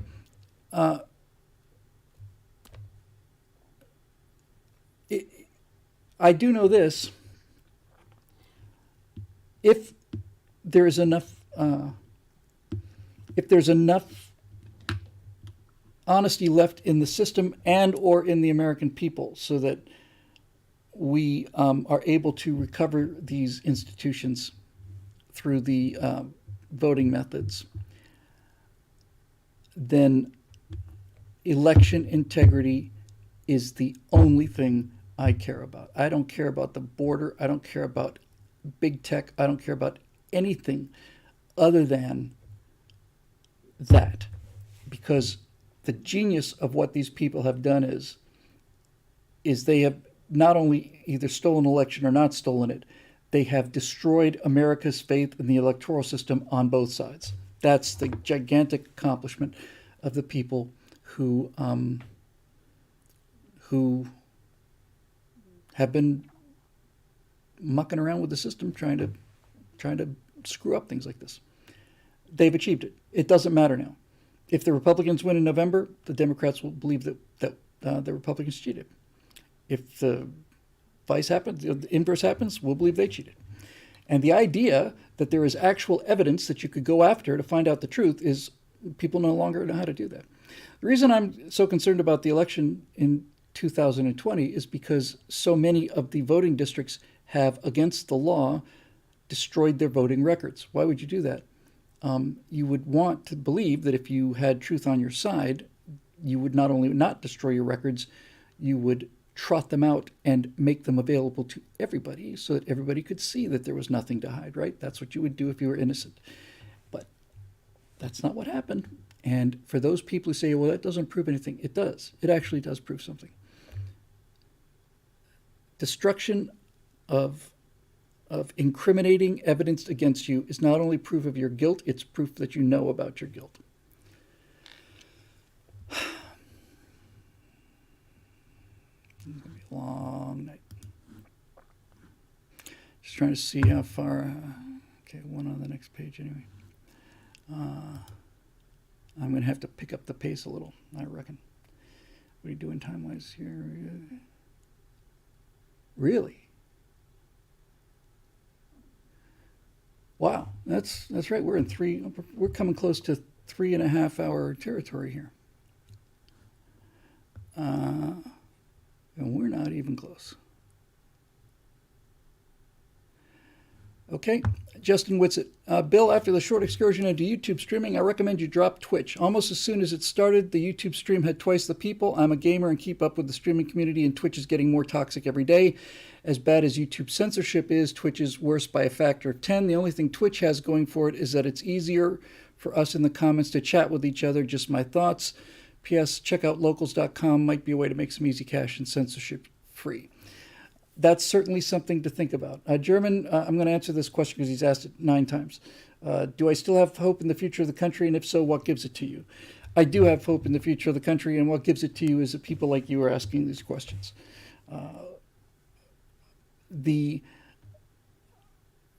That's the immediate answer.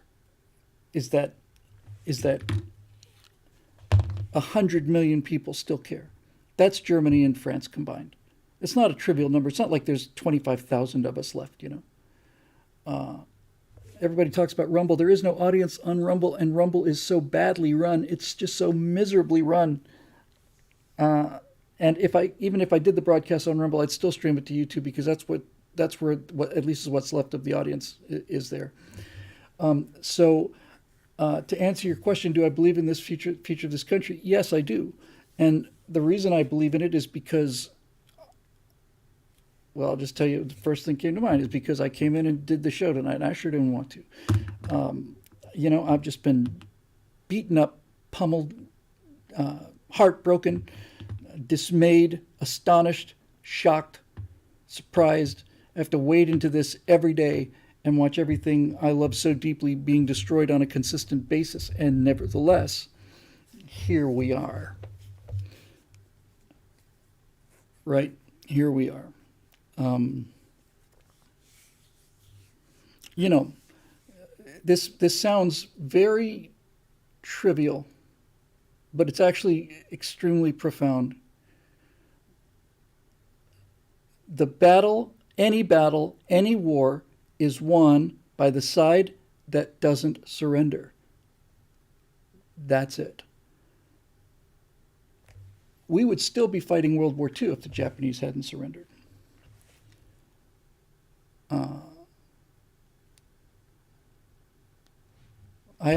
Somebody said, why don't you attend regular streams with Doomcock? I actually said, I'd love to do regular streams with you, Doomcock. And he said, well, let me see if I can work in. You know, that's not my place to see who gets what seats anywhere. I'd love to do the streams with Doomcock and with Gary and with Drinker. I've had a couple of emails with Gary, and he's ignored most of them.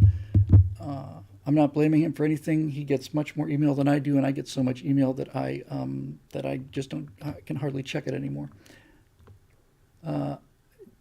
German Conquistador says, very nice. I will say I only asked so many times because he told me to hang on to it. Thanks for answering, Bill. You're welcome, and thank you for repeating the question. I didn't mean that to sound like I was annoyed. There's so many things come up in the stream, and sometimes they grab me and pull me completely away with what I was saying. But no, I believe.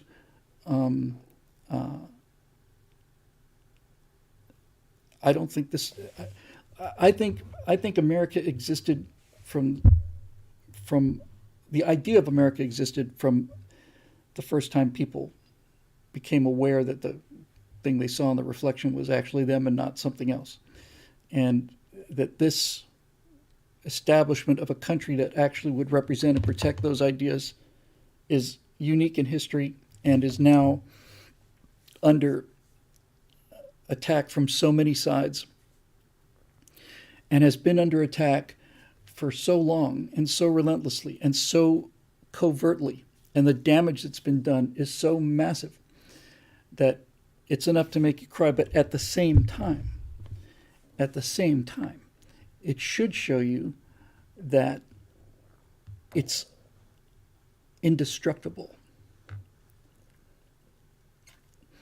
I really think it's indestructible. They keep knocking us down, and we keep getting up again. And we don't have any plans to quit. And on those times when I come in and do the pity parties because I'm so sad or depressed or, inactive, inert, wiped out, I'm having a real hard time doing anything these days. And the reason I come and talk about it is because to surrender is to not come and talk about it. This is why. This is why I believe in the country. I think that the policies that we're opposing are not only inhuman, I think they're anti-human policies. And I don't think anybody wants them. And I think that the only way they get the mileage they get is by controlling everything.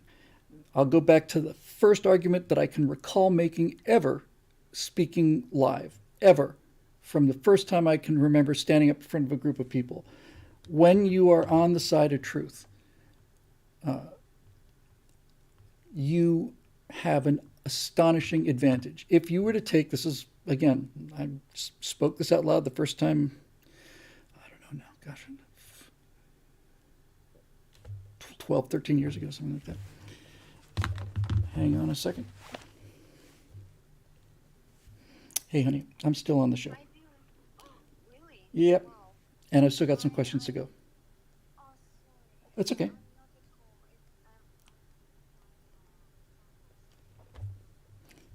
at home. How about if I text you as soon as I get done? What's that?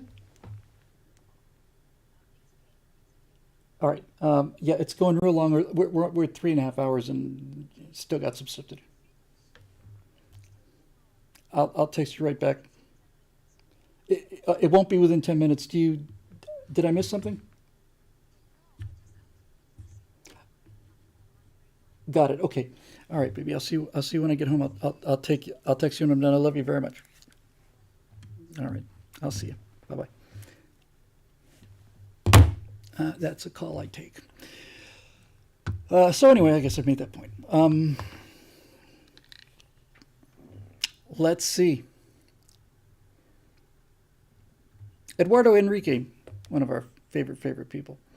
The truth. Sorry, yeah, I left that in the example. I said what I said was if you are in the Superdome, which at the time was the Superdome and had been in the subject of all this stuff from Katrina and all the rest of it. If you're in a gigantic, enormous football stadium, or if you prefer an open cave or something, a cave, if you're in a darkened Superdome at nighttime and it's pitch black in there, and you walk out to the 50-yard line and you put a birthday candle on the 50-yard line, you have illuminated the Superdome. You haven't illuminated it terribly usefully, but you've illuminated it.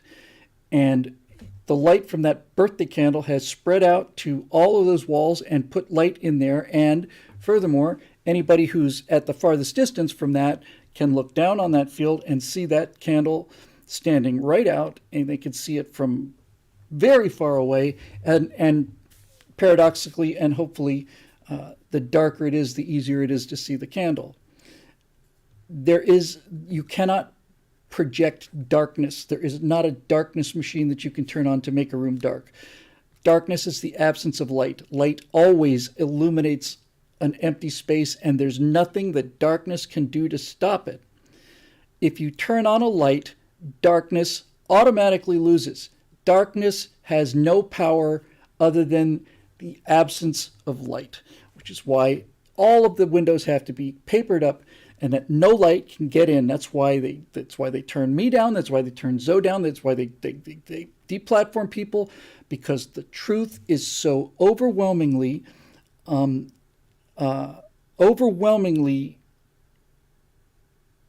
powerful that the people who are fighting against the light understand how much work they have to do all the time. They have to do it all the time. And if we only understood that, then our problems would be over. We allow this to happen because we're afraid of what people think about us. Anytime that we don't stand up for ourselves, it's not because we're worried about being arrested or shot. It's because we're worried about somebody saying something nasty about us, which isn't true. And that is an exceedingly unpleasant experience, believe me, exceedingly unpleasant. But ultimately, I'm on the side of the light. You know, I'm not the light. I'm not the bearer of the light. I'm not any of those things. I'm just a guy who's just trying to tear some holes in the the paper that they put up. All right, let's see here. Once again, I'm going to have to do my rule of. I'll try to get to every question, but no two from the same person. So I got two back to back from Martin Archer. Let me just scan them real quick.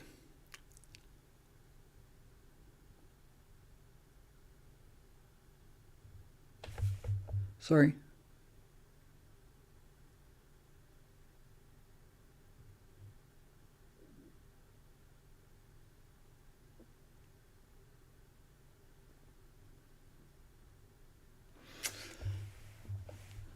All right. I'm going to take the exceedingly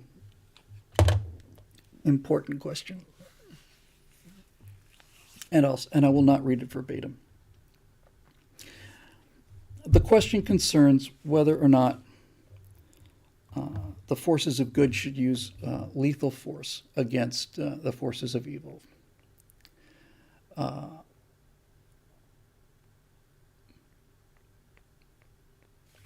And the argument is, and it's a good argument, let's just go with the tried and true, right? The tried and true. The thing that's such a hokey cliche that it's just simply not even thought about anymore.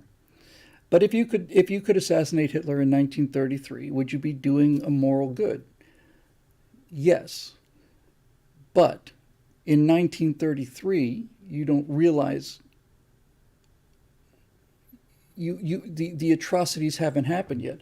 So look, there was the most successful attempt to kill Hitler was the bomb plot that von Stauffenberg put together, the Valkyrie Operation Valkyrie thing, and it consisted of a number of people with the physical courage, and most of you know the outlines of the story. The Tom Cruise movie Valkyrie is about that story.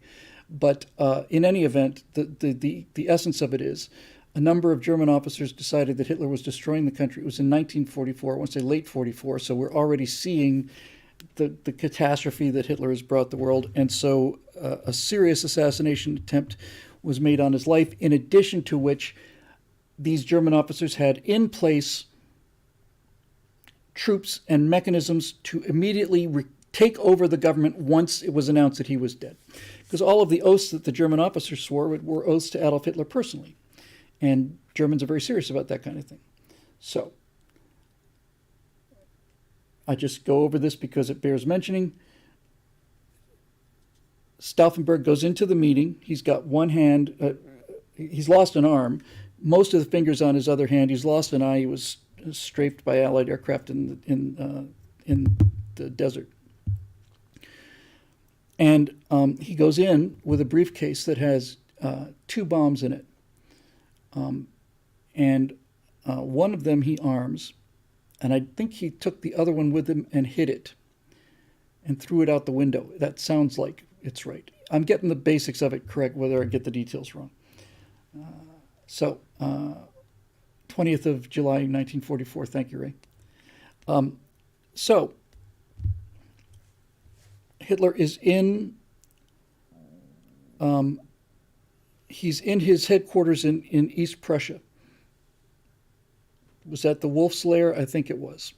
He wasn't in Berlin and he wasn't in Berchtesgaden. He was in this forward headquarters in East Prussia, which was completely surrounded by trees and rings of guards. Stauffenberg was a trusted staff officer. He brings the bomb in. Now, originally, Hitler was going to be in a concrete bunker. That's where they usually held the meetings. But particularly that day, it was either too warm or something. So instead of being in a concrete bunker, they decided to have it in this wooden structure because it got a little more air. The reason that's significant is because if it had been a concrete bunker, then the explosive power would have been kept inside there. It would have blown out the sides of the building. It would have blown out the sides of Hitler. So Stauffenberg comes in. He puts the briefcase on the floor. What he doesn't realize is that Hitler is sitting on the other side of this. It's a heavy wooden table. And instead of a leg of a table, it's got a wooden, almost like a beam or something. So Stauffenberg puts the bomb on this side of this heavy piece of wood. And then he says, "I'll be right back." And he gets out, gets in the car, boom. Hears and sees this big boom, lies to the guy at the gate. The whole place has been shut down. Basically pretends to be talking to Hitler, gets away. He was eventually caught in Berlin and was eventually executed right immediately. Okay, now that's what actually happened. The wooden structure that Stauffenberg had put his suitcase on the other side of was strong enough to save Hitler's life. A number of people were killed in that, and a number of other people were badly, badly wounded. Hitler had his clothes essentially shredded on him. In fact, he showed them to Mussolini, who was due to arrive, I think, that day. He ruptured an eardrum, and he developed a tick in his arm that he never got over, but he survived it because of that placement of the briefcase. If that wooden thing hadn't been there, Hitler would have died. Tragically enough, if he had not taken the other bomb out and left it in there, the explosion of the first bomb would have exploded the second bomb, and that would have killed all of them too. Mythbusters I think it was Mythbusters, Virtually Positive, did a really great segment on this. They showed what would have happened to Hitler if that wooden thing hadn't been there with one bomb, and then they showed what would have happened to Hitler if it had been there and they had two bombs. But in any event, he got by. So the question is, was von Stauffenberg morally justified in doing what he was doing? Yes. Yes. I think there's no question about that. So now the question is, are we justified in taking that kind of action against the people that are destroying this country? And my answer to that is, I can only give you my gut reaction, which is no. No. The reason that I say no is because if you are going to deviate from moral behavior in order to win a fight with people who are fighting dirty, you had better be damn sure about what deviations you are taking and what the way out of those deviations are. When you start down the path of saying that this murder is justified, you are almost all the way to hell. The reason that I think Stauffenberg was justified in doing this was that the amount of murder that had been committed already was more than enough justification to stop the murderer. We're not at anything like that point yet, and when people say Trump is Hitler, I say, yeah, precisely identical, except for the 50 million dead people. So I think the answer is no. Justin Whitlis says it's not only wrong, it doesn't work. That may or may not be true. The big question, of course, is if Hitler had been killed in youth or if he'd been killed even in the 30s, would Nazism have happened? Something would have happened.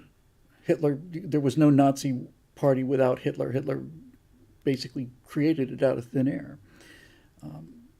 But if Hitler had just been hit by a truck, the turmoil and all of the anger and all of the rage and the Versailles reparations, all that stuff, that doesn't just go away if Hitler goes away. Something ugly was brewing there, and he used it effectively. And I suspect somebody else would have. Now, Thomas Schreiber says losing with integrity is still losing, and I agree with that position. I have said many times that when you're fighting with an enemy that has no rules, you either fight with no rules or you lose. And if you lose, then there's no... if the good people are lying dead because they played by the rules, then that's your end result, and the bad guys win. So this is obviously a big contradiction, right? It's a contradiction in what I say, and it's a contradiction in what I believe. And I have to examine this, and I come to the conclusion that we are dealing with a question of scale right? It is in fact a spectrum.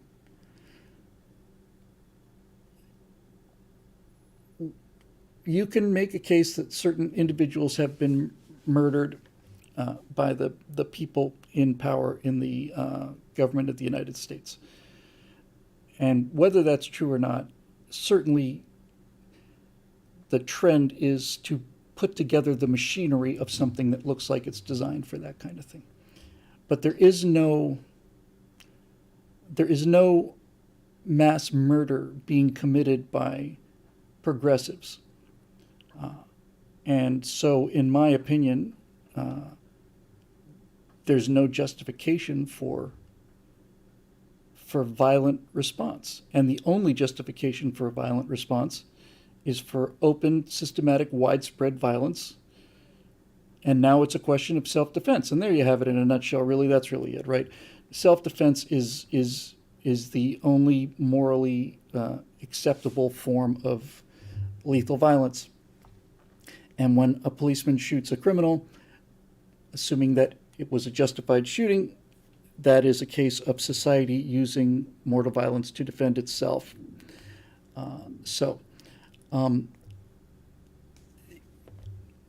When our political enemies become instruments of state-sponsored murder, then you have to ask yourself whether you're going to defend your life or not. But we're not there yet, and I'm hoping we're not going to get there, and I suspect we won't get there because of the fact that for the first time ever, the victims are heavily armed and outnumber the oppressors and the murderers by, I don't know, several thousand to one. So I don't think it's going to come to that. And that actually complicates things, to be honest with you. I just don't see any possible world where the government comes and kicks down people's doors and takes families away at nighttime. As I said in either the last show or the show before it, if they do that all at once, then that is the Lexington Concord shot, and then the people's rights to bear arms to defend themselves becomes activated. They don't want that because they know they can't win that. And if they pick us off one by one, which they certainly can do, somebody comes to, if I wake up tomorrow and there's, or later tonight because they like to come at night, and there's 16, Los Angeles Department police cars outside and guys with guns leveled at me and saying, you're under arrest, I'm not going to run to the AR-15 that I had before the tragic accident and start firing on them. I'm gonna go downtown. Now, that's not true forever, but it's true for tonight. And it's a strange thing to be able to say that something that serious is based on situational ethics, but that's really what it is. Assassination and violence and murder is unjustifiable unless you are and unless you and the victims that you are a part of are also being murdered, and we're not being murdered. So I am 100% against it. This guy who ran over that Republican, that guy needs to go to jail for the rest of his life. He's going to get 10 years, and I think the maximum is 20. He's going to get 10 because he's had a previous DUI, and there's no question he did it. Plus, it's in North Dakota, which means there's some chance that it's still going to have some rule of law behind it. But that's how civilization deals with threats while there's still a civilization. If they see, this is the great paradox for them, and one of the best pieces of good news out there for us is if society descends into utter anarchy, it's the conservatives that are going to be fine. We're the ones that know how to grow our own food. We're the ones that are ready to defend ourselves, defend our family. We're the ones, if law goes away, it's the liberals who are going to be the ones who are not going to be able to do anything. You know, they're just not. The cities are going to turn into. They're going to turn into the kind of apocalypse thing that the Walking Dead would just doesn't even begin to cover. So we are in the trouble we're in because we're so far away from actual trouble, physical violence. We I don't need to get into the whole thing again with the whole amygdala thing again. But to answer the question of whether or not political violence is necessary to stop the people that are destroying this country, my answer is no, it's not, and it will remain immoral for me. Yes, I remember Ruby Ridge, all of this stuff. I know all of that. I know, and Epstein, all the rest of it, and the 6 people. I mean, the people on January 6th, all of that. I get that. That's not the same as state decreed institutionalized murder against individuals who are simply walking down the street. I'm not saying it's not going to get there. I'm just saying it's not there now, and so there's your answer for you. You never, if you're dealing with people, if you're dealing with people who don't play by the rules, you will have to not play by the rules to defend yourself. And right now, what we're defending ourselves against are things like YouTube algorithms. And that's really all I know how to tell you. So that's the oppression that I'm facing right now. I'm getting fewer views on YouTube than I used to get. Does that justify shooting somebody? Not to me, especially since I signed up for this in the first place, since I agreed to the terms of service. You know, I'm as complacent in this as anybody else is. Now, when you hire 87,000 IRS agents and require, or not require, at least say part of the job requirement may be that you need to carry a gun, then, we'll cross that bridge when we come to it. But until then, we're being defeated with ideas, and we're being defeated with psychology, and so that's the weapons that we fight back with. Now, that said, I have no problem with really upping the pace and the intensity and the lethality of our mimetic fight. In other words, while I'm against 100% against political violence, certainly at this point, I do think our rhetorical violence needs to be ratcheted up with a gigantic wrench. And this is why the stuff that Abbott and DeSantis are doing is so brilliant. I got sidetracked as usual off of this, but there is an enormous amount of power in the governors. I don't know why the Republican governors do not act as a unified political force. We have most of the governorships in this country, and the problem is that too many of them are still in the world that Mitt Romney was in, which is, if I'm nice to them, they'll be nice to me. No, this is war to the death. The reason DeSantis is so effective, and Abbott too, the reason that they're sending these refugees to the asylum cities is because it's dawned on both of them that they are never going to be treated fairly anyway, and they're not afraid of being seen as bad guys. So they're fighting back, and they're winning. They're winning bigly. And this is the thing that each one of us has to struggle with. What are we willing to do to fight back bigly? It seems to me that the limiting factor is we don't want to be thought of badly. We don't want people to say mean things about us. That's not particularly ennobling as an excuse. So that's what I would say. Let's see. George Friedland.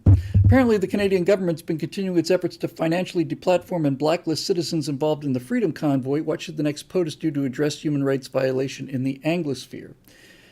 I think that the only effective thing that you can do to affect other countries is give them a sterling example. Give them an example that's so luminous that that the people of the other countries begin to take notice. What does that look like?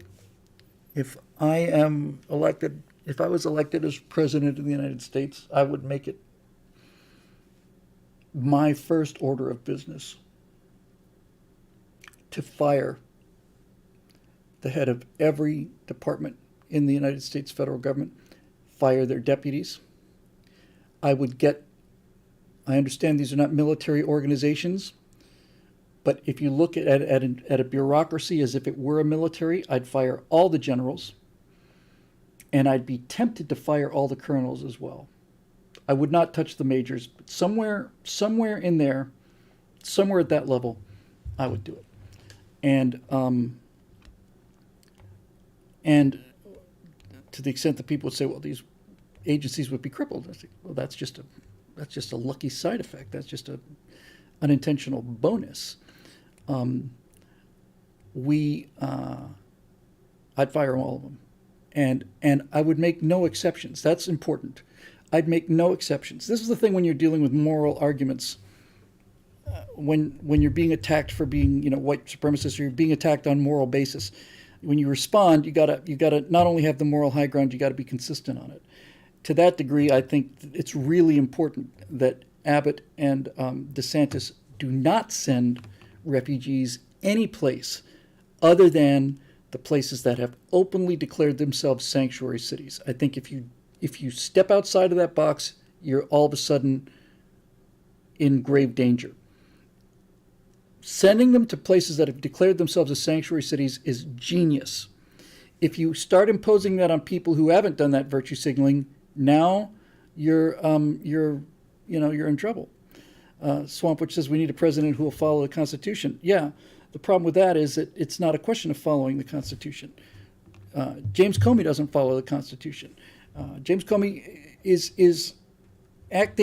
was acting fully aware of what the Constitution says and acting in contravention of it. It's not a question of not knowing what the law is. It's not a question of following the law. The problem is dealing with people who know full well what the law is and in many cases are responsible for enforcing that law and who simply are on the other side. Those are the problems, right? That's the issue. All of it. All of it. Look, there's lots and lots of ways out of this. And I am encouraged by things, highly encouraged by things like seeing the shift in Hispanic voters, only because they've been told their whole lives that Republicans are evil, but the things that they're seeing the Democrats doing to their own lives and their own children, and these are moral things rather than legal or economic things. They're moving in large numbers. This is another advantage that we have. It's like being on the side of light. The Democratic Party needs to get 80 to 85% of the black vote, or else they never win again, ever. And we do not know how to, when I say we, I mean the Republican Party does not know how to do it. I know how to do it. I could do it in a weekend. Go to black churches and listen to them. Talk to people and listen to them. And have the courage to go in there and listen to them. But we don't. We don't. We either write them off, like, oh, I'll never get that vote anyway, or, we just do what we do. That's one of the things about, and Trump did it once or twice, and he should have been doing it all the time. I mean, he should have been doing it all the time. During his presidency, he should have been doing it once a month. How about spreading power out of D.C.? Brady says, yes, this is a grand idea. Washington was never the most important city in this country until Obama was elected. But in order to get the government dispersed, you gotta have the government. You've got to have the Congress and the presidency to create the laws to disperse the government. And if you don't, now you're outside the law, and that's the whole other story, which was what we talked about just a minute ago. All right, I've got a bunch to go. Joe R. Yeah, we're coming up on 4 hours here. Joe R. Bring back the gold standard and ban any forms of digital currency that isn't backed up by physical currency, and the Fed, and all direct taxes, and repeal the 16th and 17th Amendments. Amen, period. I mean, that's all it takes. And at the same time, how hard is that going to be? You know, that's a monumentally difficult thing to do, given how off the rails the system is. But that's, I mean, there it is, man. You know, he put a period there. It's 2 sentences. Could have done it with a semicolon or a comma even. 1 sentence. Problem solved. Over. Problem over. That's it, really. Gold standard, make money worth money again. You can't print money. If you can't print money, you can't just give it away for free. Every dollar that you give to somebody has to come from somebody else. Now you've got representation. You don't get to take money from people before they get to touch it, which is the 16th Amendment. The reason the government spends $4 trillion a year is because the people who earn those taxes never get to touch that money. It's removed from their paycheck before they get it. If you got paid $600 a week and your take-home pay is $420, you say, oh, okay, well, we got $420 to live on. But if you had a $600 check and then you had to write that $180 back every week, we wouldn't be in this situation. It's simple psychology. Simple psychology, which is apparently what's happened with the gas prices. Gas prices go to $7. My God, let's throw Biden out of office. Now they're down to $5. Oh, well, I guess he's doing a good job. There's some evidence that that kind of thing is happening. And that's really crazy. But yes, Carlos says our economy is too large for a gold standard, should be an energy standard or a work goods standard. It needs to be, whatever the standard is it needs to be something that cannot be arbitrarily increased. It is something the supply of which should be legally locked into the growth or the contraction of the GDP. I understand that you cannot have an economy worth trillions of dollars with only millions of dollars of money in circulation. I get that. But since money is not connected to any tangible asset, you print as much of it you want to. I don't know enough about, I almost said I don't know enough about economics. That actually is that's a benefit as far as finding a solution goes. But whatever it is, it needs to be something that is not only not something that you can print, you can't print gold. It's also something that in order for people to have confidence in the money supply, it has to be something that is redeemable, right? Money has value. Let's go back to before they got rid of the gold standard. The reason people say it's sound as a dollar is it's not because the dollar was the money of the United States government and hooray, what great people they are. The reason the dollar was universally recognized as solid money was on any given day, I could take a dollar bill and go and get $1 worth of gold for it. I didn't have to because I could. That's why it was valuable. Not just because it was pegged to the gold standard, but because you could actually go and get gold if you wanted to. And the reason that you didn't would be because it's inconvenient to carry a whole ton of gold around with you every day. As long as you could go and get it, you didn't have to. But once you divorce those things and you start printing as much money as you want to, then people lose faith in the money. So they're trying to get us lose faith in the money. They're trying to get us lose faith in law, faith in government, faith in everything. This is what the assault is. And the entire point of what I've been saying this evening, and I think, you know what, despite my promise to get through all of them, I'm just done. I'm sorry, it's 4 hours, and I'm really feeling it. And this is a great place to wrap it up. So I'll bring them back next week, and I'll start with those.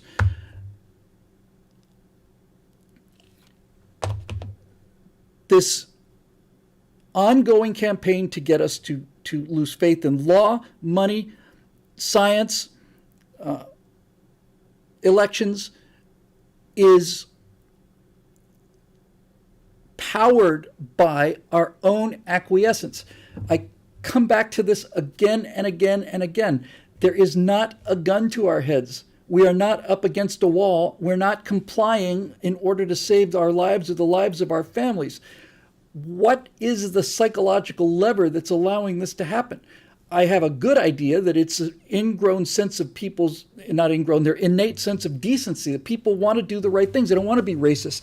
They don't want to be racist. They don't want to be unfair to minorities. They don't want to do anything immoral or wrong. And you can manipulate the hell out of people that way by telling them that if you do this, it's immoral or wrong, and then they'll stop doing it.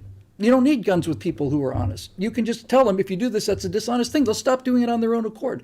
This is the fight that we're in, right? They're not coming for our guns. They're coming after our consciences. They're coming after our morality, our decision-making ability. They are setting up a set of false choices that make us not only accessories to our own enslavement, but the mechanism of it, you know? And this is why we're here. You and me, we're here because of that. So that is made possible by the members at BillWhittle.com. And for those of you who are members, you have my undying gratitude, especially for the lapses and the, irregularities and unevenness of the output. Just doing my best here. But in any event, thank you for everything. And we'll be back Monday night with Stratosphere Studios. And starting next week, I will try this idea of, maybe I'll pick a topic. Maybe I'll do 4 or 5 minutes on it live, and then I'll sit down with Premiere Pro and I'll just cut it to get it under a minute. That's it's worth a try. We'll see what happens. And I did a show called Time Over Target where I had 3 minutes and I managed to end the sentence and it was never more than a second off. But this I can do in the editing. Anyway, you get the idea. We were looking at being live for so it was a 4-hour recorded show, something like that. That's plenty of time. 209 viewers on YouTube and 64 on Twitch. Now, some of those are duplicates, but that's a big number compared to, when it was just Twitch, we were usually around 60 or 70, so we're going to keep doing it. All right, so here's what I'm going to do. We are going to win by God. Yes, we are. We're going to win by God. Let's not forget what Abraham Lincoln, one of the worst presidents who ever lived, said when he was on the train station in Springfield on the way to, and by the way, for those of you who didn't catch the earlier part of the show, that was me being ironic. When Lincoln was on the train station and being wished well by his relatives and friends whom he would never see again, they said, Abe, you're going to be up against a real tough fight there. Abraham Lincoln had to sneak into Washington. And he said, without God's help, I cannot succeed, and with it, I cannot fail. What else do you need to know, right? You can substitute truth if you want for that. You can substitute whatever you want to, but God works pretty well. If you're on the side of right and righteousness, then you cannot fail. And if you aren't, then you cannot succeed. So, yeah. There's the question of the night from Taps 556. The show's 4 hours because of inflation. You used to get a 3-hour or a 2-hour Stratosphere Lounge, but that was before Joe Biden took over and prices went nuts. So now you have to do I have to do a 4-hour show to give you your 2 hours worth of value. And if things go the way they're going to be going, it's going to be like I could, go home and sleep for 2 hours and be on the air the rest of the time. You get the idea. Okay, that'll do it for this edition of the Stratosphere Lounge, made possible by the members at BillWhittle.com. It's been fun getting to both streams at the same time. I will now start to build out the structure so that we have a little more control over this and we get some hardware and all the rest of it, but you get the general idea. So anyway, thanks for being with us, and we will see you next time right here. Push the button, Frank.